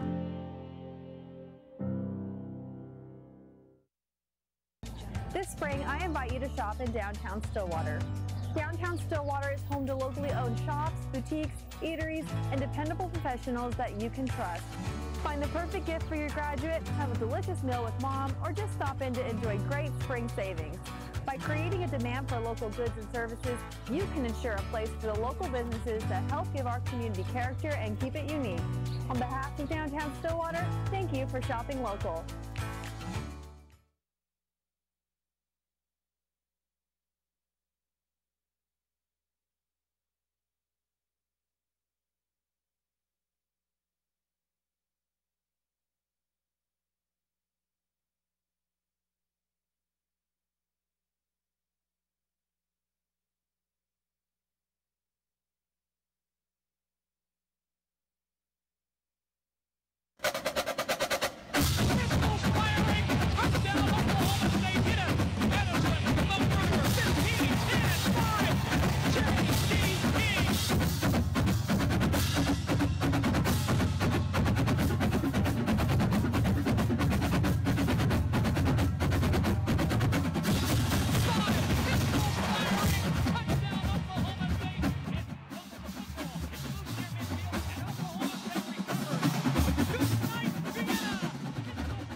Franchise pregame show. Colby Powell, Donovan Woods with you from the garage in Stillwater. Donovan, it's Saturday. I know it doesn't feel like it. It feels like it's some sort of day of the week that doesn't even exist because Thanksgiving messed everything up, but we're here and we're ready for some college football. Absolutely. It definitely feels like a day that maybe got added to the week. We don't know what to call it. I was on my way up here and was thinking, man, if it hadn't been just for kind of a random thought last night, I wouldn't have been up here ready to call a football game. But you know, Oklahoma State has a big one to get the 7 wins today against TCU, and hopefully they come prepared and ready to do that against a TCU team that struggled, but can still be a formidable opponent here on this Saturday night. Yeah, TCU's really struggled offensively, not so much defensively. They played pretty well defensively. They got a win last week, only gave up 9 in that game. They won 16-9. That's kind of how TCU is going to have to win right now. They're down Sean Robinson. They're down Michael Collins, so they're on their third quarterback and really struggling to score the ball. But I don't know that this game has anything to do with TCU. And the reason I say that is if Oklahoma State goes out and plays the kind of football they've played a handful of times this year, they're going to win this game easily. They're going to win it by 3, maybe 4 touchdowns. If they go out and play the kind of football they've played the other handful of times this year, then the game's going to come right down to the wire. TCU is not going to determine the outcome of this game. They're not the better team. Oklahoma State is the better team and will determine the outcome of this game, but that doesn't mean they're going to win, because they can determine the outcome of the game by going out and laying an egg and losing another one that they should. Yeah, they absolutely can. And TCU, they've been, like you said, pretty solid defensively. Gary Patterson always puts a good product out there on the football field defensively, even in this Big 12 conference. But when you can't score the football, when you're continuously having your defense out there having to make play after play after play, it can be difficult to go out there and win ball games. And injuries can have that kind of effect on a season. You see that with teams, not only TCU, but just across the country, where if you have some quarterback problems, it can really mess with your season. And, usually I like to see backup quarterbacks, but every time it seems like Oklahoma State has played one this year, they've come out and had career games. I hope that's not the case with this TCU team today. And hopefully we can go make backup quarterbacks look like they're supposed to look, and that's playing bad football, making bad decisions, turning the football over. And hopefully Oklahoma State makes them look like that today. Yeah, the last time Oklahoma State saw a backup quarterback was a guy by the name of Brock Purdy, who looked like a superstar. Drew Brees, you said he was? Yeah, Drew Brees. It's about what he looked like out there. He looked like a little more athletic Drew Brees against Oklahoma State earlier this year right here in Stillwater. No more home games. Has 7 home games this year, Oklahoma State did. Keeping an eye on the Alabama-Auburn game. I just saw Tua give Nick Saban a hug, so I think Tua might be done for the day. Jalen Hurts just took that snap. You want to hear Tua's box score for the day against Auburn? Biggest game of the season, rivalry game. By the way, Jalen Hurts threw a 55-yard touchdown pass on his first play on a little quick slant, but that's beside the point. Alabama's unbeatable, but that's not the point of the story. The point of the story is Tua Tagovailoa, who today was 25 of 32 for 324 yards, 5 touchdowns, no interception, and he added a rushing touchdown just for fun. Just for fun. Yeah, didn't even need it. He's playing at an extremely high level, and I had a chance to watch Kyler Murray last night. It wasn't the first time I watched him. Who's winning the Heisman? Who should win the Heisman? I think Kyler Murray should win it. Ooh. He's playing, and it's hard for me to say that too. Ooh. He is playing Dang. at such a high level. Boomer Sooner over here to my left. He's playing at such a high level, and when he pulls the football down, it is unbelievable how he, his speed and his elusiveness, just kind of running through guys, and that is not easy to do. I would pull the ball down sometimes, and obviously being an athletic guy, being a dual threat guy, I never, ever had running lanes and created opportunities for my team the way that this guy's doing. And then you talk about the kid from Alabama. He's playing at an extremely high level, but I think because if you put Tua on this Oklahoma team, does he probably do the same thing and still play at a high level? I think so. Lincoln Riley puts Kyler in some really good situations. The same thing with Nick Saban putting Tua in good situations. But it's just so much more around Tua, and it's that not having that pressure to go out there and score 60, 70 points a game. Alabama has it in all 3 phases, and then you talk about the coaching staff that they have. I mean, everything is in their favor. Anytime Oklahoma steps out on that field, they know that they have to score 60 points or they doesn't have a chance to win the ball game. And they consistently go out there and do it. One of the only times they didn't was against a Texas team in a rivalry game. Scored 45. And they scored 45. Right. And that just lets you know that consistently they have to go out there and do that. And if they don't score 50 or 60, you might lose the ball game. That's not the case for Alabama, and I think that's one of the reasons why when I look at them and put their resumes up against each other, when you talk about best player, I think it's Kyler Murray, and I don't think you can either go wrong either way, but just if I was voting and I had a vote, I would probably vote Kyler Murray, and that's hard for me to do because, for one, he plays for that school down south. And well, they hadn't had any Heisman winners in a while. They could use one. Yeah, they could use one. It's been nearly a full calendar year since they've been awarded a Heisman Trophy, so we better make sure that they get another one down in Norman. Both guys have loaded offenses. I mean, both teams good on the offensive line, great receivers, good running games, and the quarterbacks are phenomenal. Tua, if I'm not mistaken, I'd have to see his numbers today. Coming into today, Tua had thrown 1 pass this season in the 4th quarter. So, I mean, they're getting huge leads, and then he's going and taking a seat. A little different with Kyler. I don't know. Their stats are comparable, win-losses. You know the reason Tua's going to win it? Tua's going to win it because OU lost one game and Alabama didn't.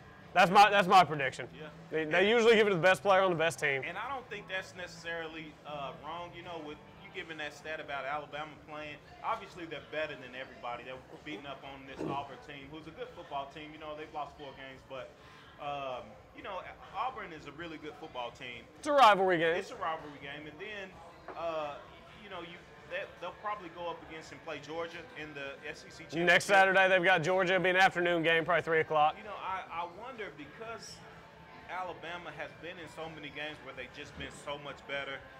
You know, you get down to the end of the year, you start running out of things that people haven't necessarily seen you do. It's harder to game plan because by game 12 or 13, chances are you've run everything. You've run up against every defense that you can possibly see. So I expect this Georgia game in this SEC championship to be a really good football game where Tua does have to throw some balls in the fourth quarter, and I won't be surprised if, you know, like I said, it's a little bit closer game and they have to show a little bit more.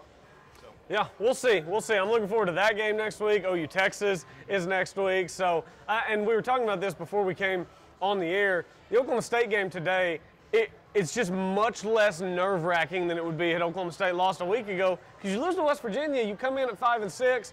You don't want to be playing in Week 12 at 5-6. That's what TCU's doing. That's a nervous place to be for a coaching staff, for a football team, and for a fan base, knowing that you've got one game, and if you don't win one game, you don't get to play again until September. I mean, that's a nervous feeling, whereas Oklahoma State knows they're guaranteed another game in 4 weeks.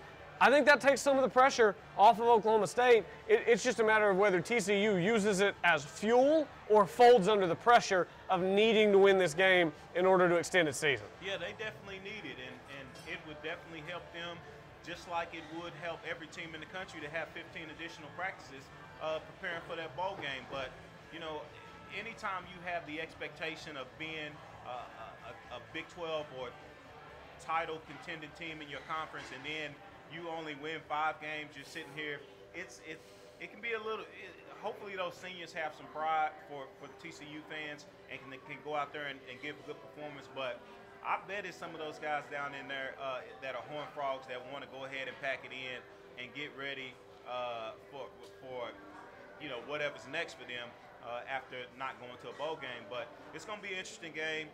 I think you'll be able to tell right away which team is going to show up, whether it's going to be that team that's going to stand there with a lot of pride and fight, or whether it's going to be that team that's ready to call up the season. It's been a long one. We've taken our lumps, and I'm ready for it to be over. You'll be able to tell probably within that first 15 minutes of the ball game. Yeah, it seems unlikely that Coach Patterson would let that happen, but this team, they've been through it this year. They were in the Big 12 title game a year ago. They've got Sean Robinson coming in. He's this highly touted recruit. Everybody's expecting a lot out of him.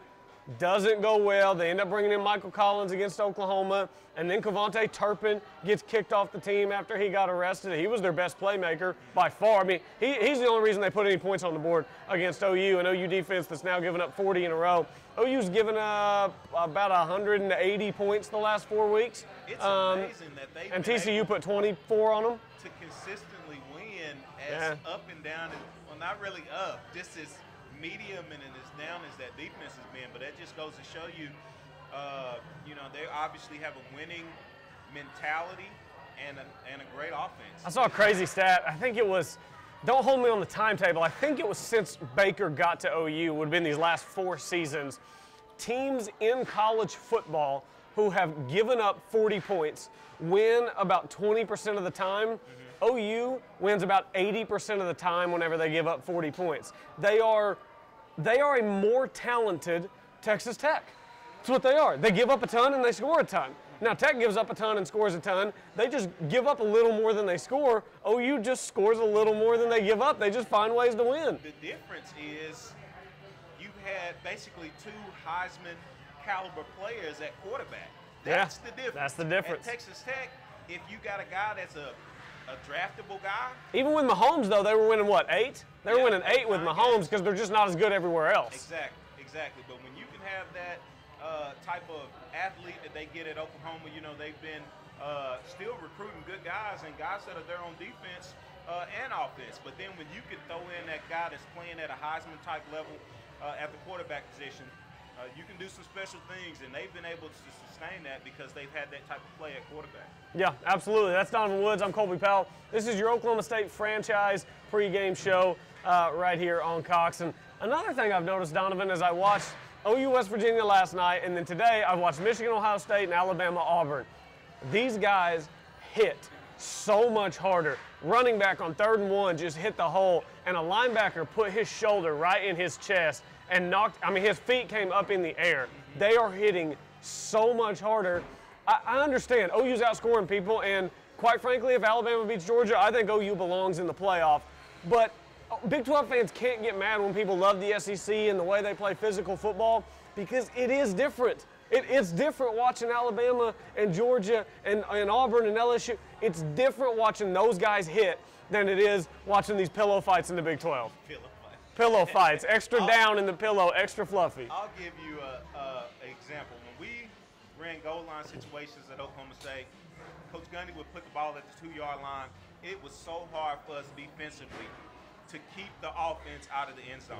When I got to Pittsburgh, I remember in training camp, Coach Tomlin put the football at the 1-inch line, and our defense had the expectation and did stop them 6 out of the 7 times. In the time we gave it up on the 1-inch line, it was like, it was like the world was ending. I can't believe my eyes as I'm watching these guys stop them consistently. Casey Hampton, Aaron Smith, James Ferrier, those type of guys come down and smash guys. You talk about this Alabama and this Auburn team hitting, and it was that violent.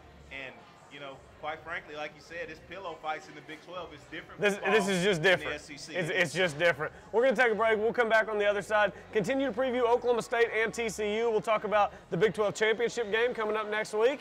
The Red River rivalry has officially made its move to Jerry's World. It wasn't on purpose, but it's going to be played in Arlington next week. Stay with us right here on your Oklahoma State franchise pregame show.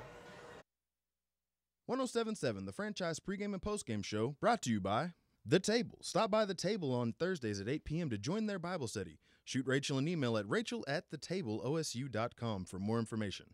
And Campbell Property Management. If you're looking for luxury living in Stillwater, please contact Campbell Property Management at 405-372-9225 or visit their website at campbellmanagement.com. That's campbellmgmt.com for more information. We'll be right back.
When you have a team of physicians and nurses that really truly care about their patients, that translates into patient care.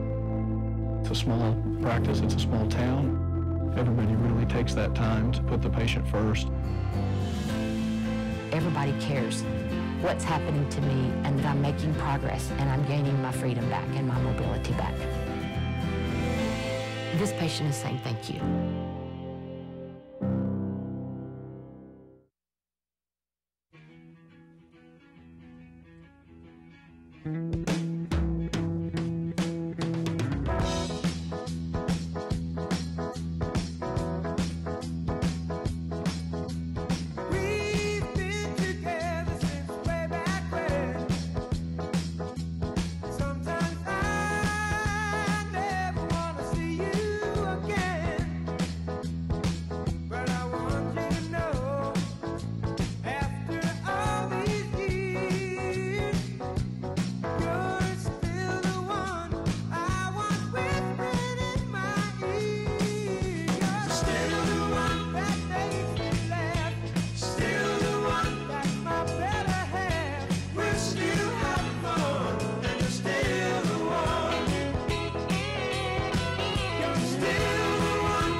In my mind, I was never going to walk right again. Before we were through, we had walked 23 steps. And that was my first steps of freedom. This patient is saying thank you. Welcome back to your Oklahoma State franchise pregame show. Colby Powell and Donovan Woods with you live from the garage in Stillwater, hanging out. We're right here on Knobloch, about a block south of Boone Pickens Stadium, and it's Thanksgiving week.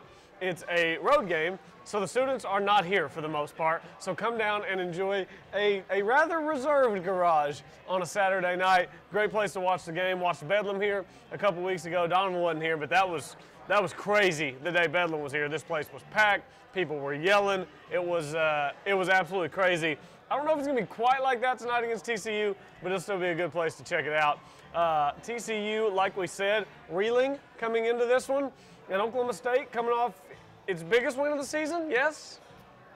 Is that the biggest win, or is Texas the biggest win? Yeah, I think you can toss them up kind of like the Heisman. And Texas was 7 at the time. West Virginia was 9 at the time. But Texas was probably overrated, so. Yeah. It's, like I said, you can toss them up. Both of them were big-time wins. Oklahoma State played well in both those games, obviously winning them. But, you know, I mean, it's, you know, both of those wins were really, really solid. And I think probably with where Oklahoma State was, I'm not sure. I guess you kind of toss those games up because we were kind of reeling a little bit and when we win the Texas game, and then obviously we're reeling a little bit. They're really reeling when they won the Texas game. And we're reeling a little bit when we beat this West Virginia team, and we have a chance to end the season on a 3-game win streak. And that's a big 2-game win streak. 2-game win streak. Well, if we win with the bowl game, with the bowl game, yeah. You could be 5-5 and end up 8-5, which would be big for Oklahoma State to get to 8, especially after they lost to, I think it was Kansas State, is whenever everybody looked ahead at the schedule and said, this team's going to go 4-8, and everyone was losing their minds and overreacting. That's what we do. We overreact on Mondays. I don't think that was an overreaction. It was a possibility. This team could very well be sitting in a situation where the 2 wins since then are both against those 2 top 10 teams. Absolutely, and they beat that Boise State team, and I was drinking the Kool-Aid. Oh man. thinking this team could be 9-0 heading to a stretch in November, December. Yeah, somebody spiked that Kool-Aid on you. They did. It surprised me, and it crept up on me a little bit later on in the night. But, you know, they obviously kind of went through the season of ups and downs. And here we are sitting with the possibility, like we talked about, winning 3 straight with the bowl game. And is it the season that you wanted? I want to say I picked them 9 or 10 wins or something like that. I had them at 8. I had them 8-4. 8-4. 8-4, and then bowl game's a coin flip. So that's not a bad. I think 8-4 would have been better the year after you lose Mason Rudolph and James Washington. This is the reason this season's been maddening for Oklahoma State fans, and it's the reason they've gotten more flack than they've gotten in the past.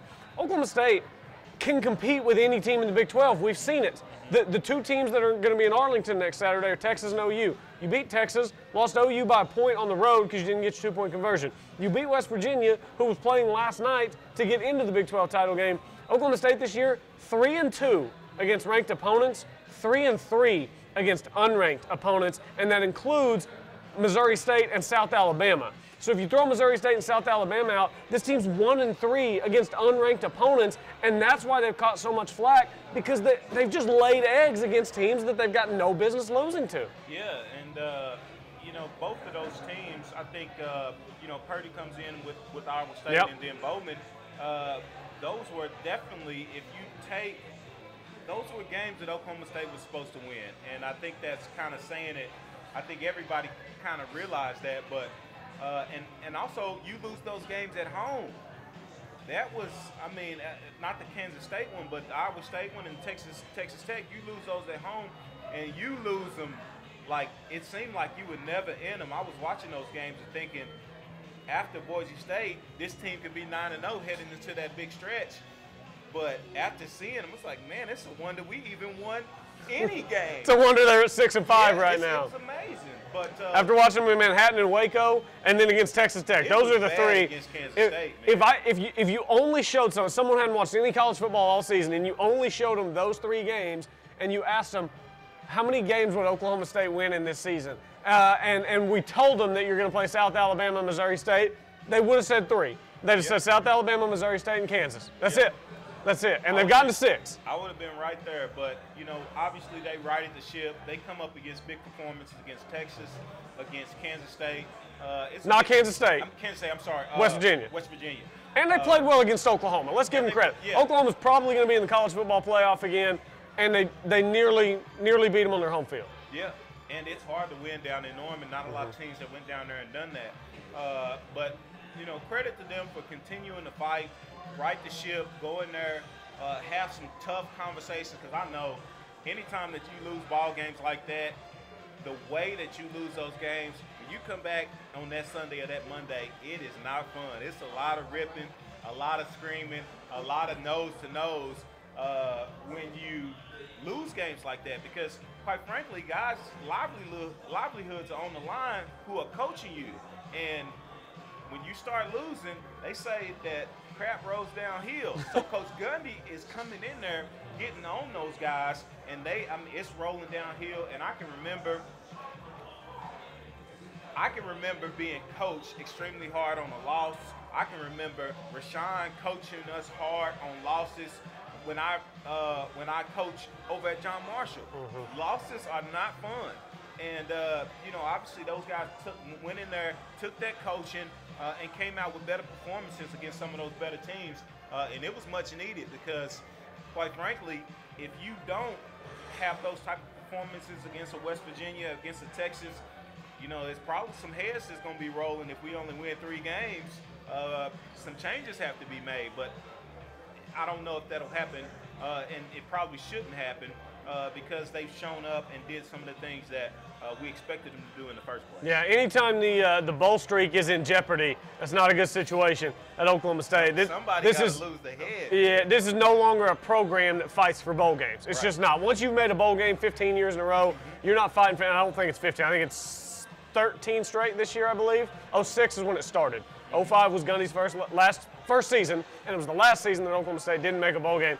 You want to hear a ridiculous stat they just threw up on the TV? Alabama is the second team in college football history to win each of its first 12 games by 20-plus points. Can you name the other team in college football history that won all 12 of its regular season games by 20-plus points? Cannot. No, you cannot, because it was in 1888, and it was Yale.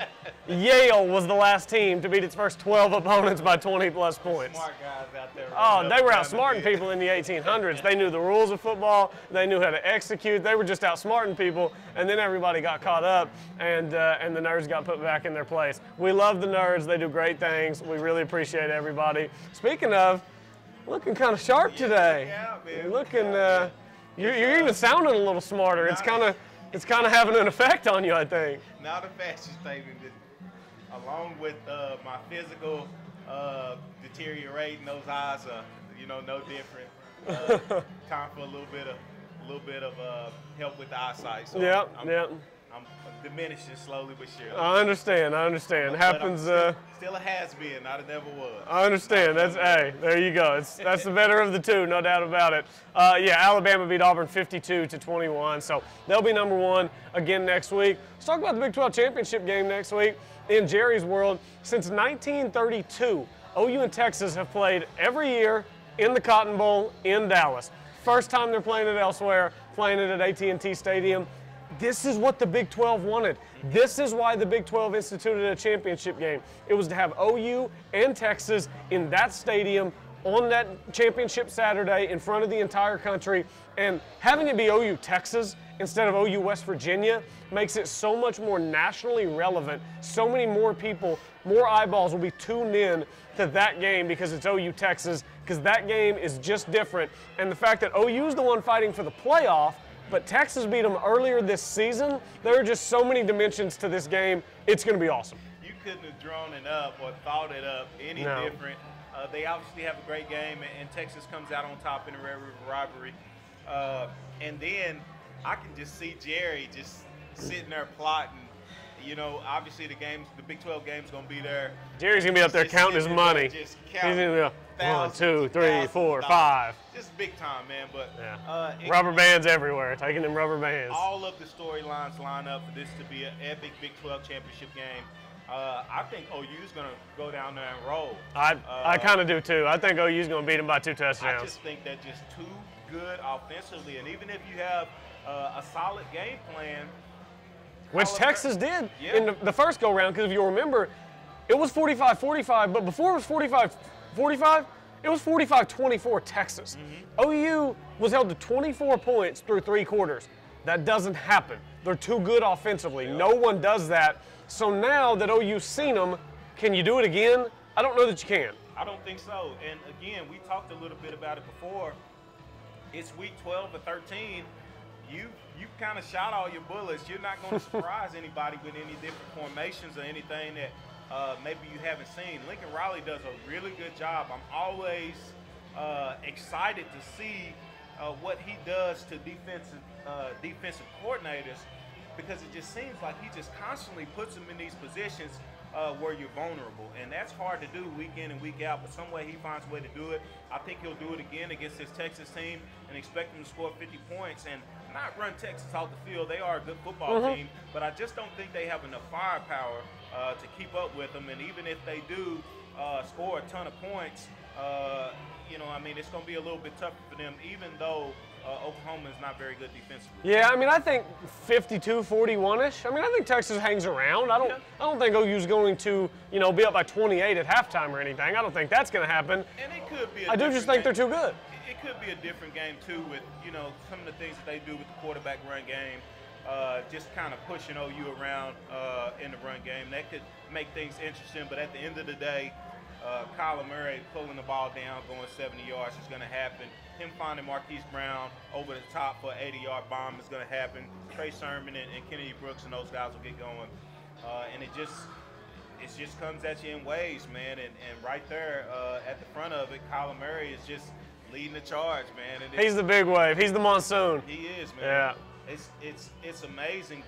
When he pulled that ball down. For such a small guy, he packs a pretty big punch. That guy that came down to tackle him. It was number 3. He had no chance. And also, he should have forced him back inside. But he had more help coming from inside. If he'd have gotten outside and forced Kyler to cut inside, number 3 was not going to tackle him no matter what. But if 3 would have forced him back inside, someone else could have tackled him. But Kyler just gave him one little stutter step, around, down. Kyler was almost tackled on that play by himself. He almost tripped and fell down because he was running so fast that his body could not keep up with himself. That's the only way he goes to the ground. Here's the thing, too, and you saw that with Kyler Murray in that play.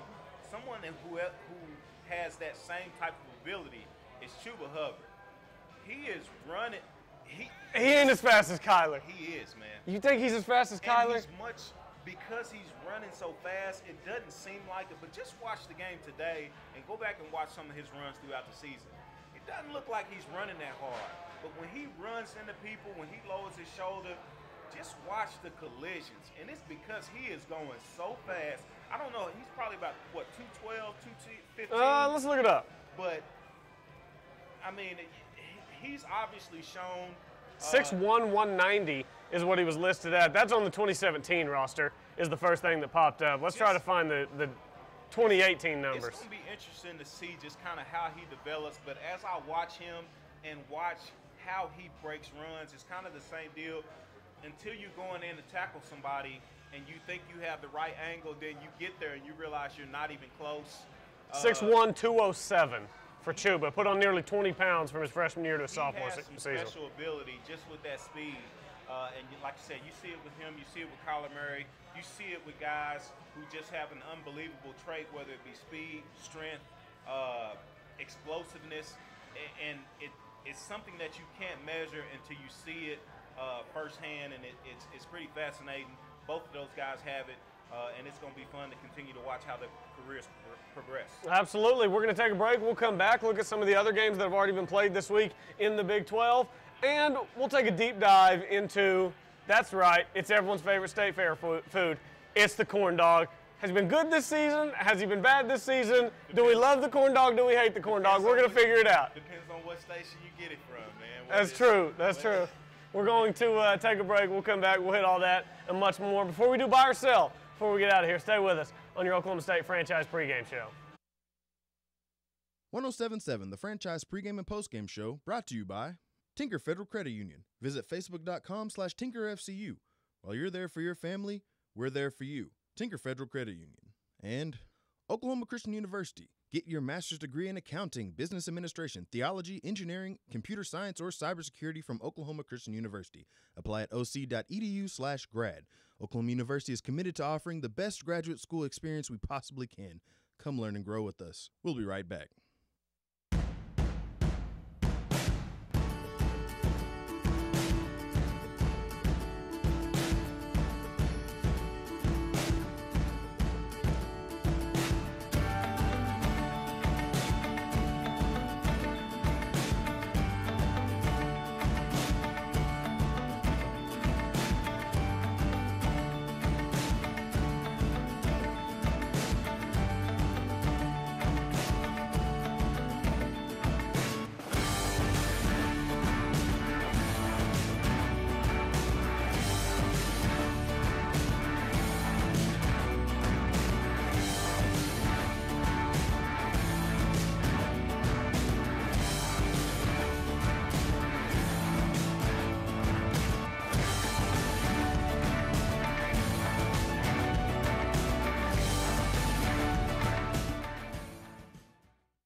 you have a team of physicians and nurses that really truly care about their patients, that translates into patient care. It's a small practice, it's a small town. Everybody really takes that time to put the patient first. Everybody cares what's happening to me and that I'm making progress and I'm gaining my freedom back and my mobility back. This patient is saying thank you.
In my mind, I was never going to walk right again. Before we were through, we had walked 23 steps. And that was my first steps of freedom. This patient is saying thank you.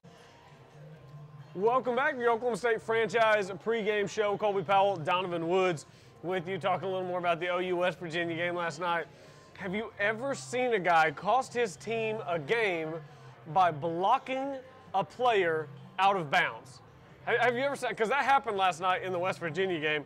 By the way, everyone, we're doing live TV, and Donovan took his mic off in the break and forgot to put it back on. So now Donovan's going to put his mic back on, and then he's going to tell us if he's ever seen someone get a penalty that cost his team the game for blocking someone into the bench, because that happened last night in the OU West Virginia game. Don't know if I've ever seen it, but it was definitely a penalty. Yeah, it definitely was. And I just made a mistake that almost cost my team the game right there, leaving my microphone off. But, yeah, you want guys to play to the whistle. And, those guys have been drawing back and forth the whole game. But you just can't do that. The guy goes out of bounds. You can't block him out of bounds. It's unfortunate because the guy's trying to play with great effort. But in a situation like that, you got to be a little bit smarter and not do things like that. And then, the fact that, you could say it pretty much cost your team the game because I believe it was a huge play. The 2 plays later, Will Greer was strip sacked. Curtis Bolton picked it up and took it to the house, and then OU had a 2-possession lead. Prior to that play, whoever had the ball last was going to win the game. After that play, OU goes up by 2 possessions. Well, now OU's going to win the game because there's not enough possessions for West Virginia to get back into it. So it was a huge penalty. Yeah, and you could tell, you could kind of just get the feel as I was watching that game. And it was a situation where, just like you said, whoever had the ball last, that was probably who was going to win that ball game. And West Virginia was fired up. It was obviously a night game. They had some good time and some good Thanksgiving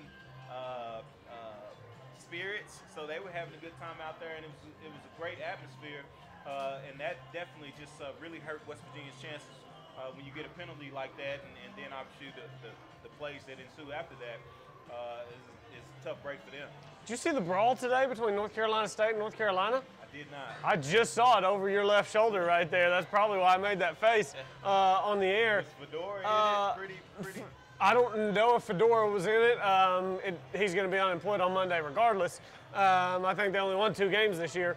But I guess NC State scored right at the end of overtime to win the game.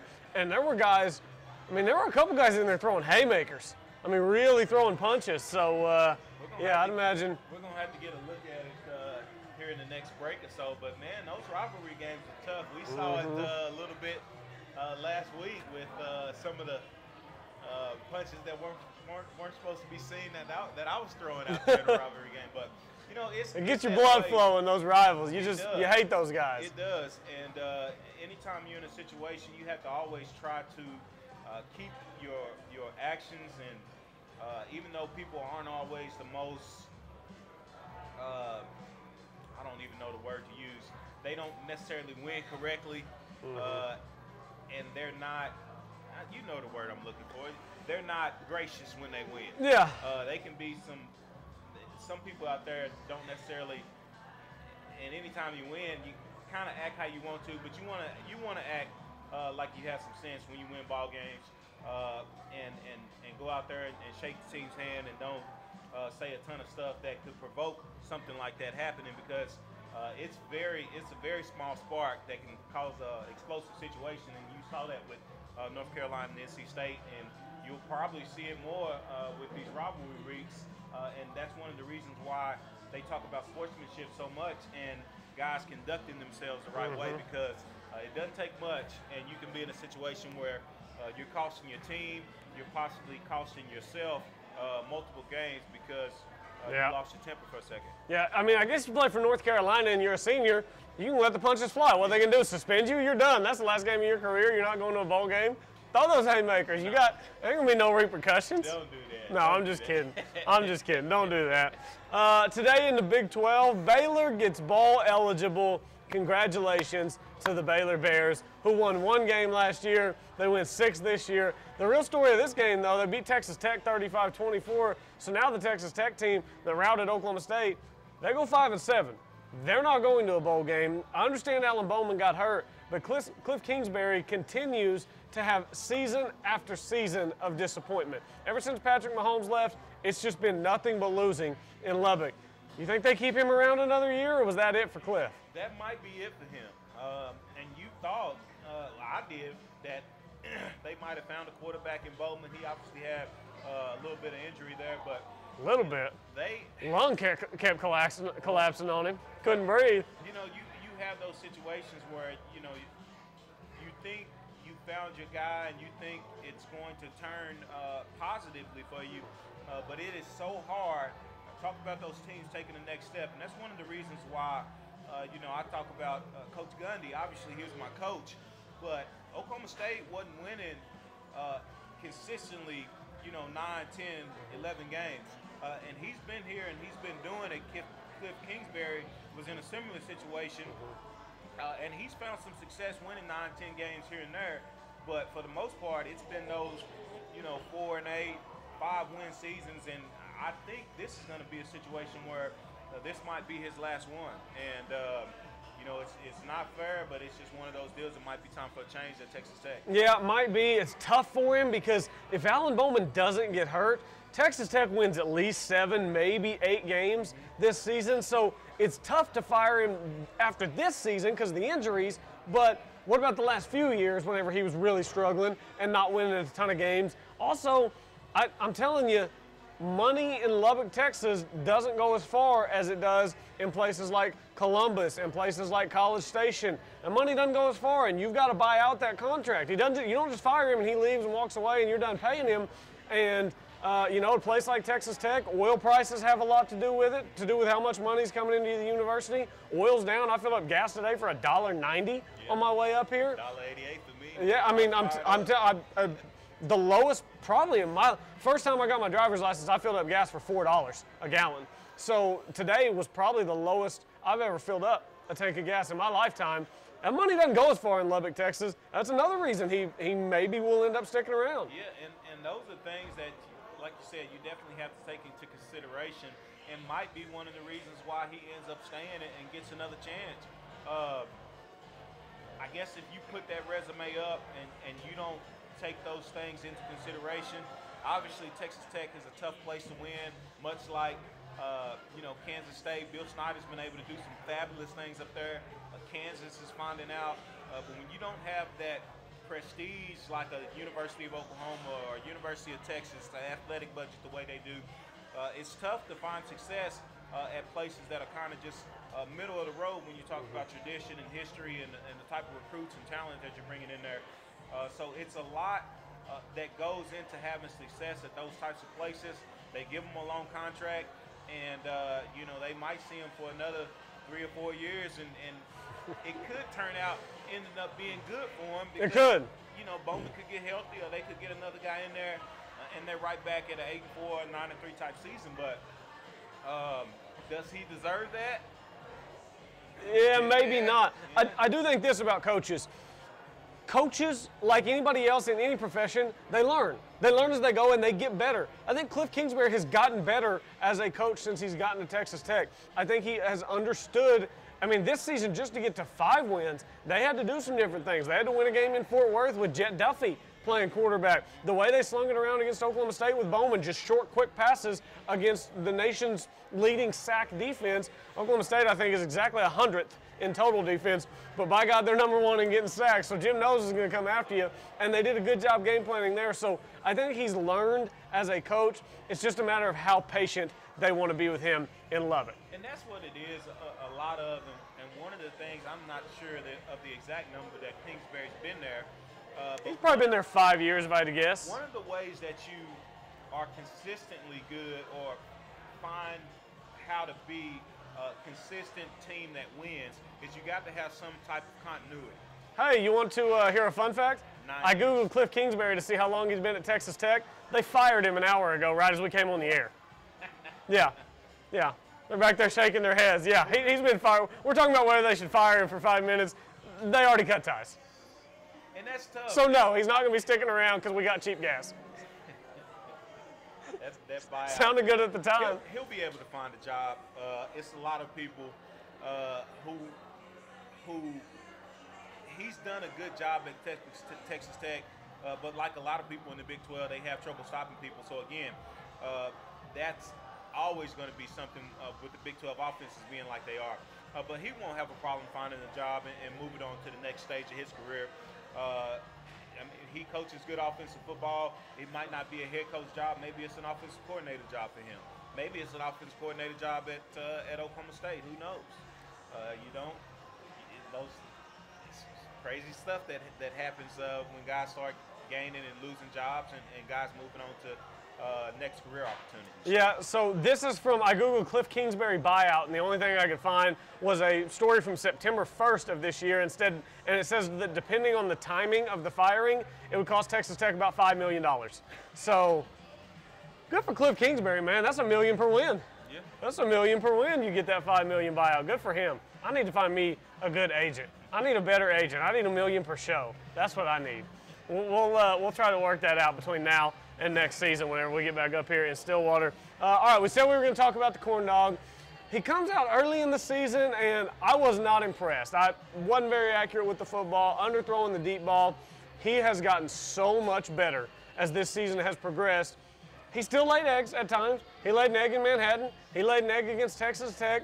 When we look back at the Taylor Cornelius era at Oklahoma State, if you will, it's going to be a whole one-season era for Taylor Cornelius. How do you think he'll be remembered by Cowboy fans? I was thinking about this on the way up here, and I was trying to give a grade to Taylor Cornelius, and I'm falling somewhere between a C+ and a B-.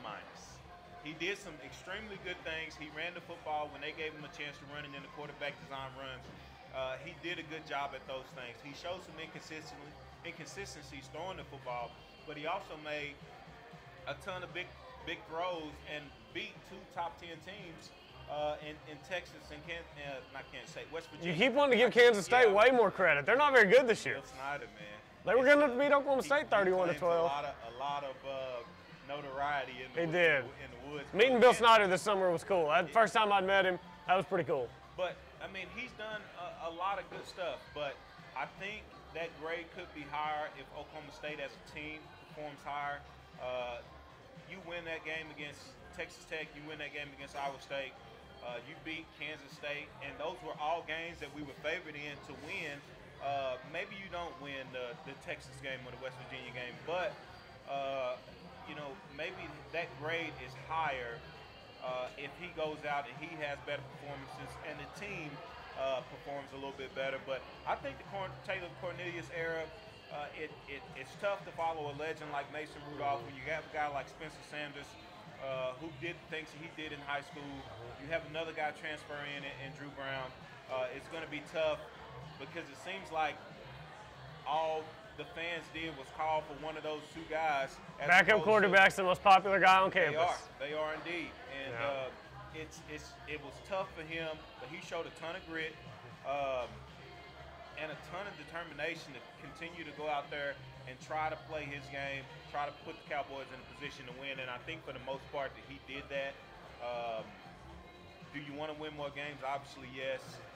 But I give him right there in that C+, B-. You know, he did some good things. I think he's going to be the guy that in a decade, OSU fans are like, man, you remember Taylor Cornelius? You remember Corn Dog out there running around throwing the ball? He did all right. He did all right in his one season. Be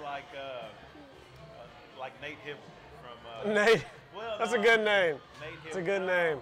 Nate Hibble's only the second best Hibble. Ryan won him a national championship in golf. So you gotta count that. Those brothers, you know all about that. You're competing with your brothers. Let's take a break. We'll come back. We still got to do buy or sell before we get out of here. We'll continue to preview Oklahoma State and TCU. Can TCU put some points on the board? We really don't know from what they've shown lately. Stay with us here on your Oklahoma State Franchise Pregame Show. 107.7, the Franchise Pregame and Postgame Show, brought to you by Oklahoma Air National Guard. Contact Oklahoma Air National Guard at 800-GO-TO-ANG or visit their website at goang.com/OK for more information about how to get 100% college tuition. And OSU Communication. Not sure where to park? OSU Communications has got you covered with parking tips and bus schedule information. We'll be right back. I travel. My passion is teaching and traveling. In my mind, I was never going to walk right again. I just wasn't. One day in here, I put my foot down and I took 2 steps, and then we took 2 more steps. And before we were through, we had walked 23 steps. And that was my first steps of freedom. This patient is saying thank you.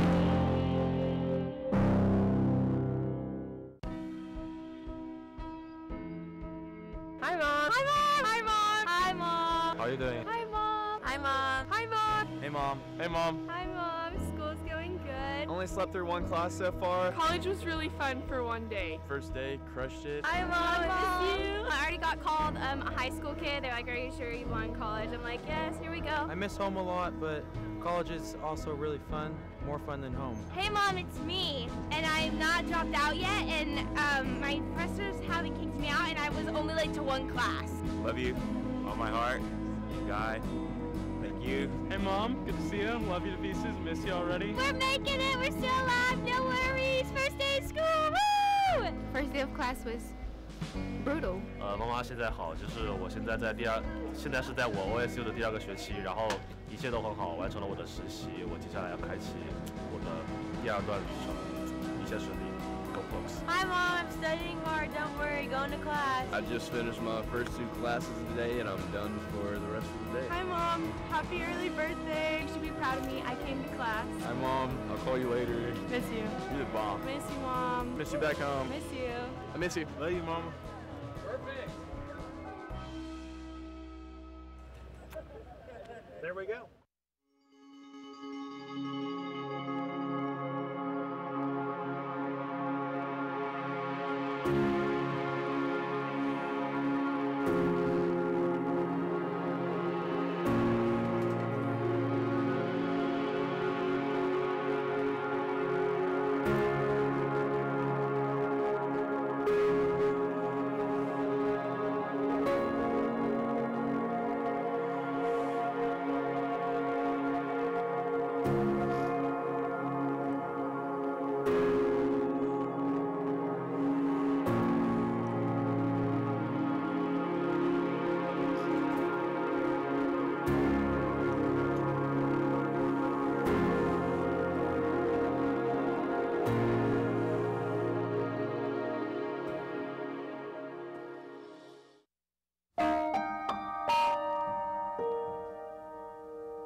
Determining your future by selecting a major can be difficult.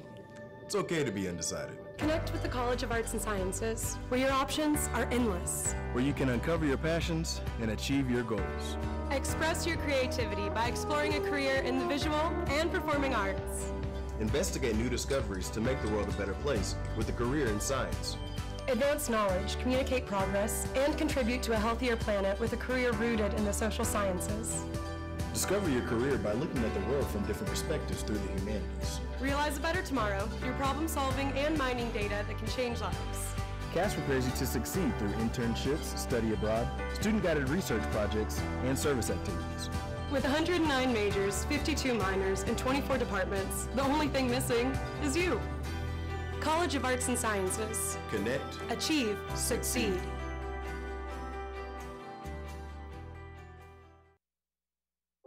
In my mind, I was never going to walk right again. Before we were through, we had walked 23 steps. And that was my first steps of freedom. This patient is saying thank you. Welcome back to your Oklahoma State franchise pregame show. Colby Powell and Donovan Woods with you from the garage in Stillwater. Watching the Iowa State-Kansas State game. Just watched the finish of the Arizona and Arizona State game. The Arizona kicker missed a 45-yarder with 10 seconds left that would have won them the game, and they were 5-6, so they go to 5-7 and miss a bowl game. You feel for the kids in those situations because he's going to get roasted for missing a field goal. And that's a tough deal. He wasn't trying to miss a field goal, but that's a bad deal. He's going to get torn up. It is a bad deal, and for fans and stuff, you know, Twitter and Facebook and all that, being able to have access to those guys is a good thing. But, you know, that's the first thing. Should we get philosophical about our views on social media right now? That's the first thing that I thought about as a kid misses the kick. Yeah. It's like, man, somebody better make sure they put their arm around that kid. Go turn off his notifications on Twitter. It shouldn't even got to that point. They fumbled the ball. It's 3 minutes left, and on a quarterback running back exchange, they put the ball on the ground on the 20-yard line, and gives Arizona State the field position. It shouldn't even got to that point, but Arizona State, Herm Edwards, going to a bowl game. They're 7 and whatever they are, and it looks like the Arizona Wildcats are going home. It's going to be a long fall or winter semester. They won't get a chance to play another football game until, like you said, next September. Kevin Sumlin doesn't get to a bowl game in his first season, but Herm Edwards does. Saw Herm Edwards speak one time in person. One of the best things you ever heard. Oh, I was ready to run through a wall for him. I was in jeans, and I think I had this jacket on, and I was ready to run through a brick wall for Herm Edwards. I don't even remember what he talked about. I just remembered I was as inspired as I've ever been in my entire life. So, yeah, he's pretty cool. And then Iowa State leads Kansas State 7-0 right now. Brock Purdy to Hakeem Butler. Hakeem Butler is one of the better receivers in this league. I was having this conversation earlier this week with people. When the All-Big 12 first team comes out, you're going to have to leave some pretty good receivers off of it. Tyler Watless is a Biletnikoff finalist. Marquise Brown probably should be a Biletnikoff finalist, probably would be had he not been hurt for a portion of the season. We saw what he did last night against West Virginia. He was targeted 11 times. He had 11 catches for like 232, I think, and 2 touchdowns. So Tyler and Marquise, those guys are on it. You got to put one more on it, and then you're going to have to leave about 5 off. You got Antoine Wesley at Tech. You got David Sills at West Virginia. You got the Butler kid from Iowa State, CeeDee Lamb down in Norman. I mean, who else is going on that first team wide receiver in the Big 12? I don't know. It's going to be some guys that get left out who've obviously had good seasons and done a lot of good things offensively in the receiving category. So, but man, you said Marquise Brown, CeeDee Lamb, those guys down there in Norman, and then Tyler Wallace bust on the scene, and he's probably the leader. I know he's a finalist, but he's probably the leader to win the Biletnikoff. Man, that's pretty fascinating. And Oklahoma State would become the first school in college football history to win back-to-back Biletnikoff awards with different players. The same player has won it back-to-back, but no school has had 2 different players win it in back-to-back seasons. That would be a pretty cool award. The other 2 finalists are Jerry Jeudy from Alabama his stats I don't think are good enough for him to win it. The kid from UMass, though, whose name escapes me, he's got like 300 yards and 3 more touchdowns than Tylan Wallace. Of course, he plays at UMass. Now, they did play Georgia last week, and he put up like 225 and 2 touchdowns against Georgia. Also, you can make an argument that UMass isn't playing much worse defenses than Oklahoma State is. So I think it'll either be Tylan Wallace or the kid from UMass. Yeah, and that's a huge feather in his cap as he comes on the scene. Obviously showing some things last year with the Biletnikoff finalists. Andy Isabella, that's his name. Andy Isabella. Right, I wouldn't have gotten there. Yeah. I wouldn't have guessed it. It's not as good as Puka Williams, but that's a good little Andy Isabella. Isabella. I like that. Isabella sounds like something you name your daughter. Yeah, but it's a good football name. And yeah, it is. It's all right. It's not Woods. It's not. It's not Woods. Or no. Puka Williams or. Puka's a good one. Hollywood Brown. That's a good nickname. Did you see Antonio Brown on the sidelines last night? Man, no wonder that kid. They have a lot of similarities, and yes, they do. They were related and whatnot, but you see a lot of the things that he does at a high level, the attention to detail and stuff. You can tell he's been training with a guy like Antonio Brown all of his life, because guys just aren't born with the skills that it takes to perform on the level that he's been performing for quite some time, and not being one of the bigger guys out there. He's obviously got a great example in Antonio Brown being one of, if not the best receivers in football right now. But I forgot what we were. Hollywood, he's going to be a stud at the NFL level, I think. You just can't coach that kind of speed.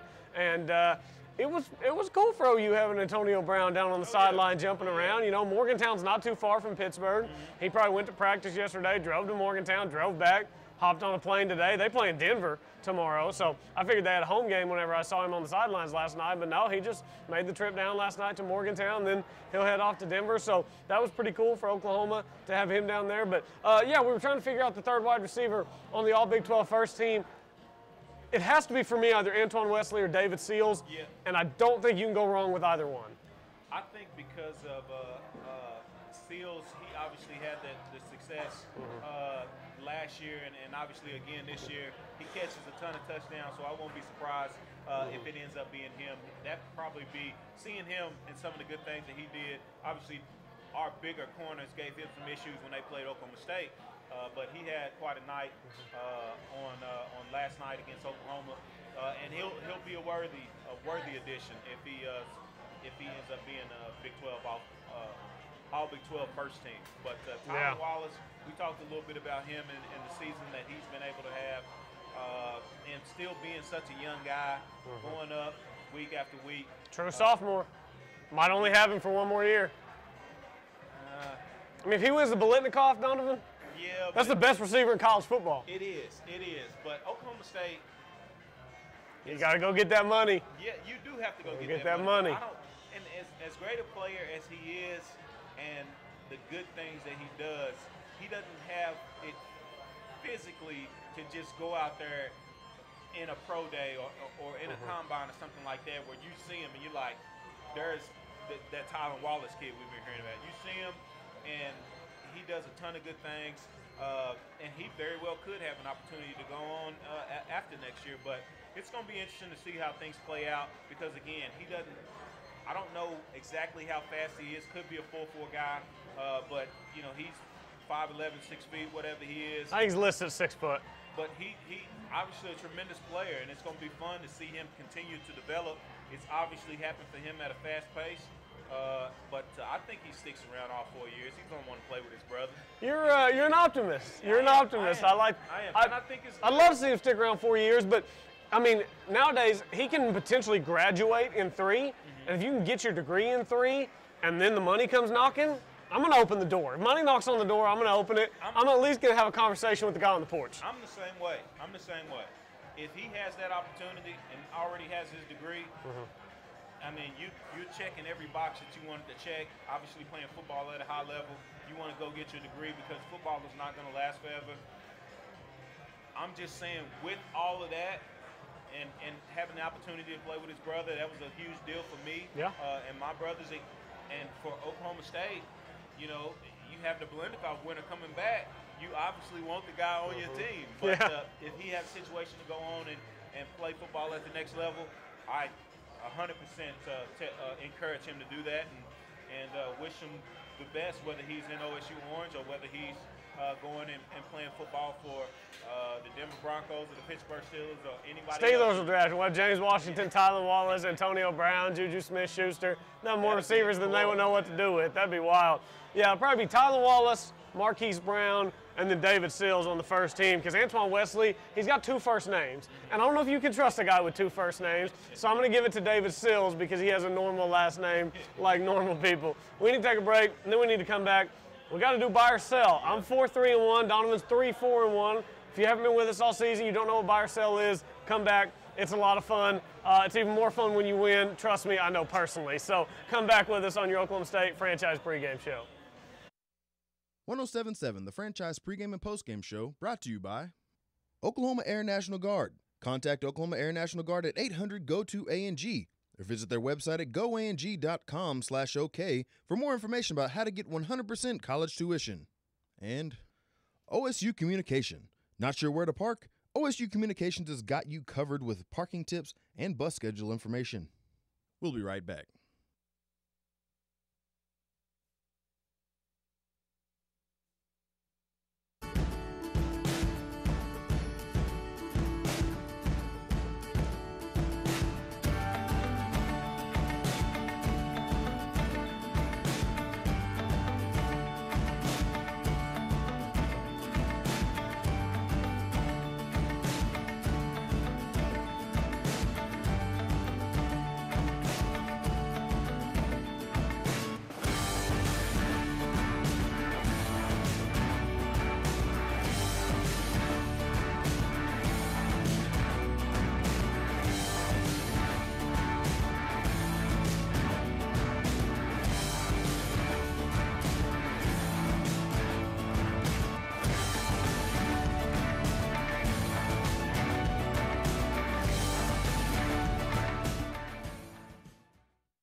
When you have a team of physicians and nurses that really truly care about their patients, that translates into patient care.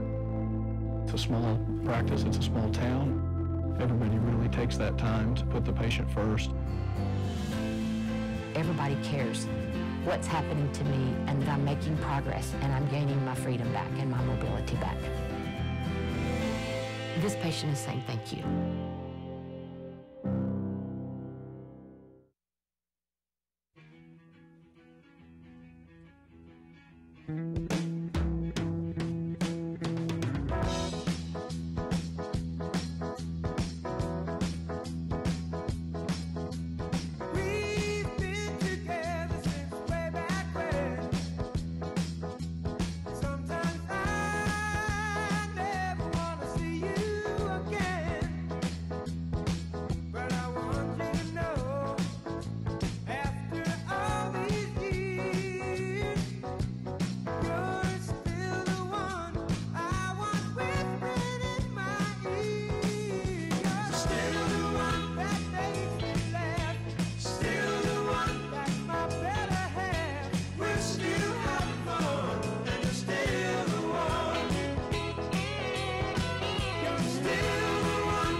In my mind, I was never going to walk right again. Before we were through, we had walked 23 steps. And that was my first steps of freedom. This patient is saying thank you. Back to your Oklahoma State franchise pregame show. Colby Powell and Donovan Woods hanging out with you at the garage in Stillwater. Place is starting to fill up a little bit as we get closer to game time. Like I told you, it's a great place to watch a football game, so come down and join us at the garage here in Stillwater. Looking through some of these high school scores, I was trying to figure out if Heritage Hall won. I assumed that they would. They did. It'll be Heritage Hall and Sulphur in the 3A state championship game. So I'll take the Chargers and I'll lay the points. How you feel about that? You played both those teams this year, right? No, we didn't play. You didn't play Sulphur. They used to be in our district though, so that's what I thought. I thought y'all used to play them. Got some familiarity with both teams. Obviously, Heritage Hall is at the top of the top of the food chain. Top of the food chain. Regardless of what class they put them in. Regardless of what sport, too, man. They've That's been true. Winning state championships for a long time. Best teams money can buy. It's interesting with them because they have a physicality and a mentality that can surprise you if you haven't played them before, you're not familiar with them. So, but they're not real complicated. They have a great running back, Mike Linebacker, and Trey Kaiser. And Heritage Hall, they had a kid named Blake Adams. I think he's playing baseball somewhere, maybe OU or UCO, somewhere like that. And then Coach Bogert always gets those guys ready to play. And they just do a fabulous job of day in and day out teaching those kids the right techniques, obviously with a championship mentality. And I think that'll be a good one. Depending on where it is, I might even go check it out. Let's see. It'll be, I just saw it. The 3A state title games can take place at Western Heights. So pretty close. Yeah, 4A title games are going to be at UConn. That's Bethany and Tuttle. Should be a good one. Tuttle beat Bethany 30-7 earlier this year, but Bethany can play a little bit. And then Edmond Santa Fe Friday night is going to be Carl Albert and Ardmore, two-time defending state champions, Carl Albert.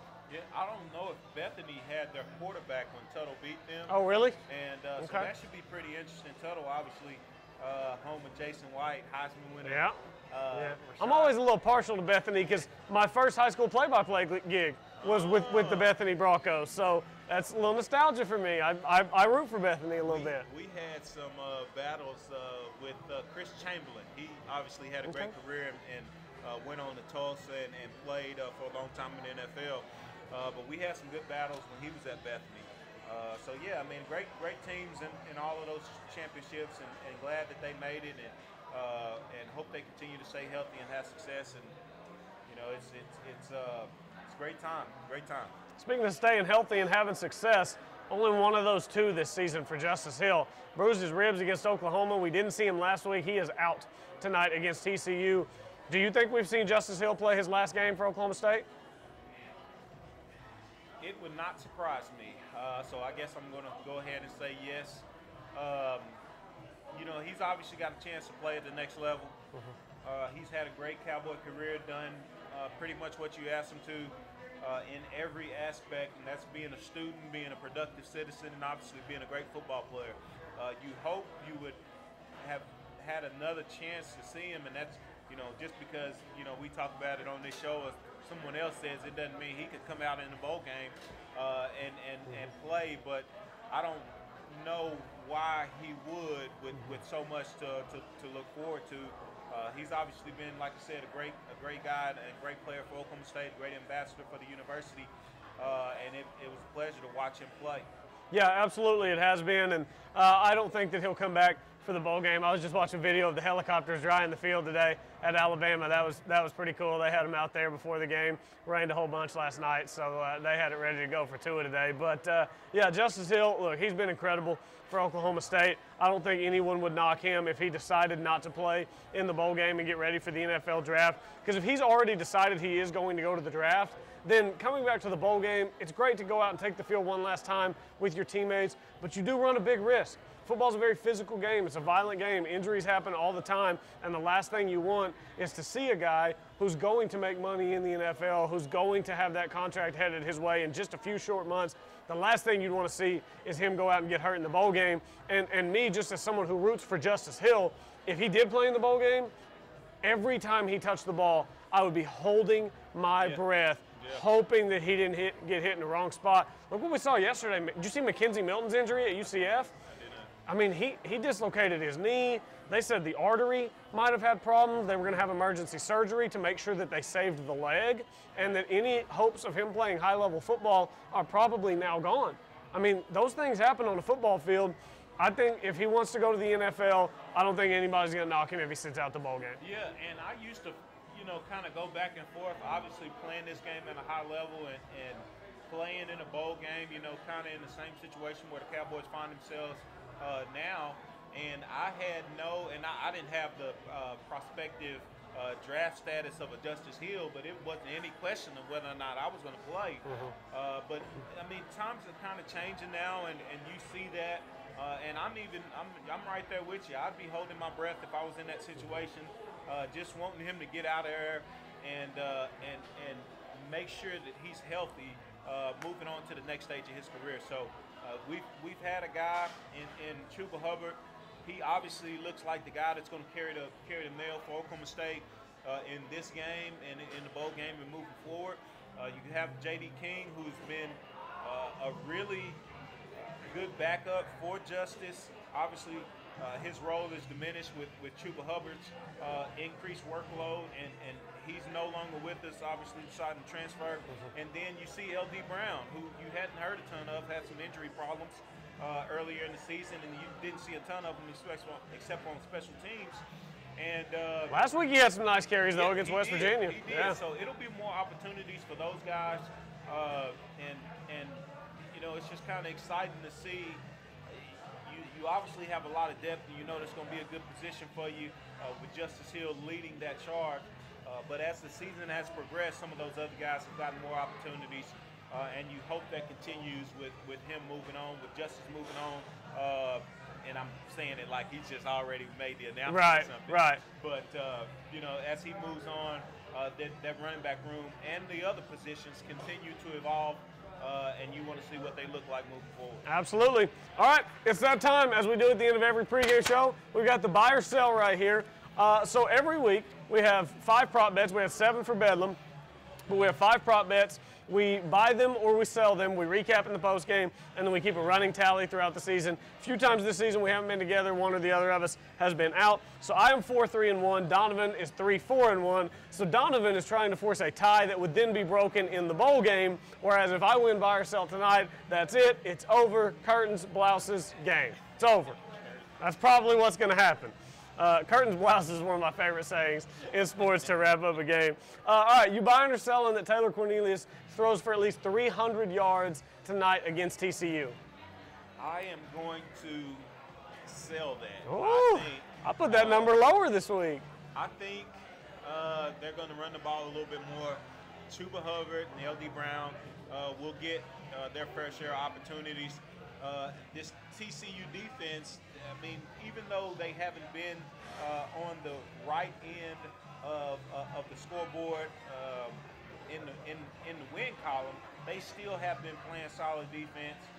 So I don't expect him to get to that number today. Man, I tell you what, I'm a fan of the corn dog. He's playing well. After that second half last week, he goes out, and he's been good to me. When I've been buying Cornelius, he's been good to me, so I'm sticking with it. I'm glad I went ahead and saw that Justice Hill was not on the field for warm-ups because it helps a whole lot with this next one. Yeah. It's so amazing. 300 yards used to be like this great thing that quarterbacks tried to get to. It was like a milestone. It was. Now it's just like everyone. I never even got close to throwing for 300 yards. Did you never throw for 300 in a game? Not even close. I think I might have went for like 270 one day. I thought I was Peyton Manning. You probably were. I remember that game. You were indistinguishable from Peyton. All right, you buying or selling that, not Justice Hill not playing tonight, buying or selling that Chuba Hubbard will have at least 140 yards combined rushing and receiving? I think so. He is explosive. We talked a little bit about it before. His speed is just a different. I mean, he'll have a big run today and expect him to get over that 140 number, or he'll have a big reception. Huge Chuba Hubbard fan. Love his speed. Yeah, I'm going to sell that. I think TCU plays pretty well defensively. I think they do a good job in the front seven of shutting down the run, so I think Oklahoma State will have to get a little creative. So I'm going to sell Chuba getting to that 140. I think he's in the 100 neighborhood all-purpose, but I don't think he gets quite to that 140. Buying or selling Tylan Wallace, Biletnikoff finalist Tylan Wallace, having at least 110 receiving yards. I'm going to buy that. Tylan Wallace, he's had a great season. He's done a lot of good things, still extremely young, being a true sophomore with so much more to learn. TCU will put him in some situations where he'll have one-on-one today. I think Corndog will put the ball there, and he'll go up and get it like he's done all season and go over that 110 number. Yeah, that's a smart man right there.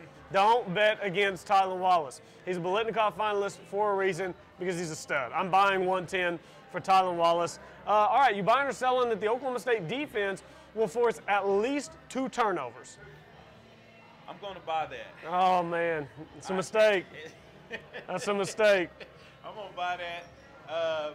And even though against Texas Tech, against pretty much everybody. Even though in the first 11 games they haven't forced 2 turnovers, tonight's going to be the night. Well, it's different. TCU's playing a third-string quarterback. Third-string quarterback, even though they Grayson, what did I tell you his name was? Muehlhausen? Grayson Muehlstein. Muehlstein. What a name. Yeah. That's a Decatur, Texas name right there. Grayson Muehlstein. We're going to get after him. Won't be surprised if we get a couple of interceptions. We haven't had a ton of them this year, but I think the pressure will get to him. He'll make some throws that he's not supposed to make. It's not going to be a good night for him. I'm selling the Oklahoma State defense forcing 2 turnovers until further notice. They don't force turnovers. That Baylor game, we had the same prop bet. Oklahoma State got an interception 3 minutes into the game, didn't force a turnover the last 57. So I'm selling that. Last one, we're not just going Muehlstein in case they play more than one quarterback. You buying or selling that the TCU quarterbacks throw for at least 250?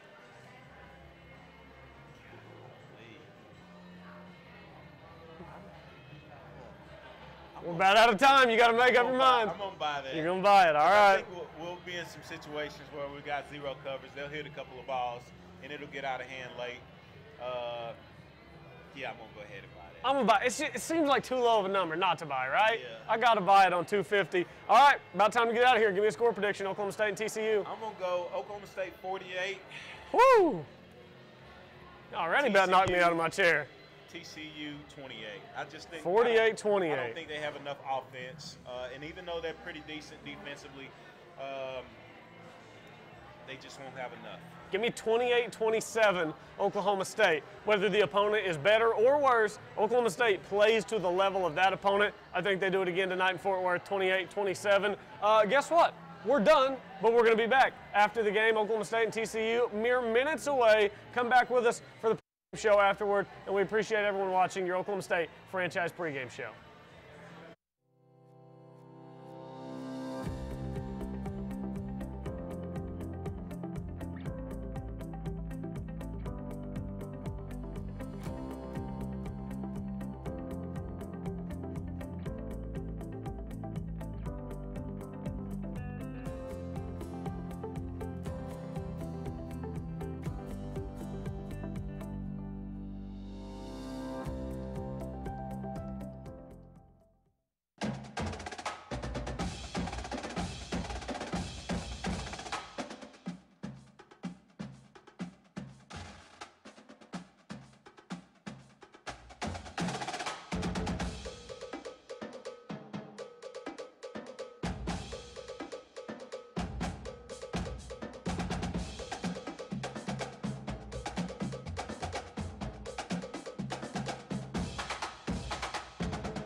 Stillwater Medical Center now offers a convenient way to view your health information online.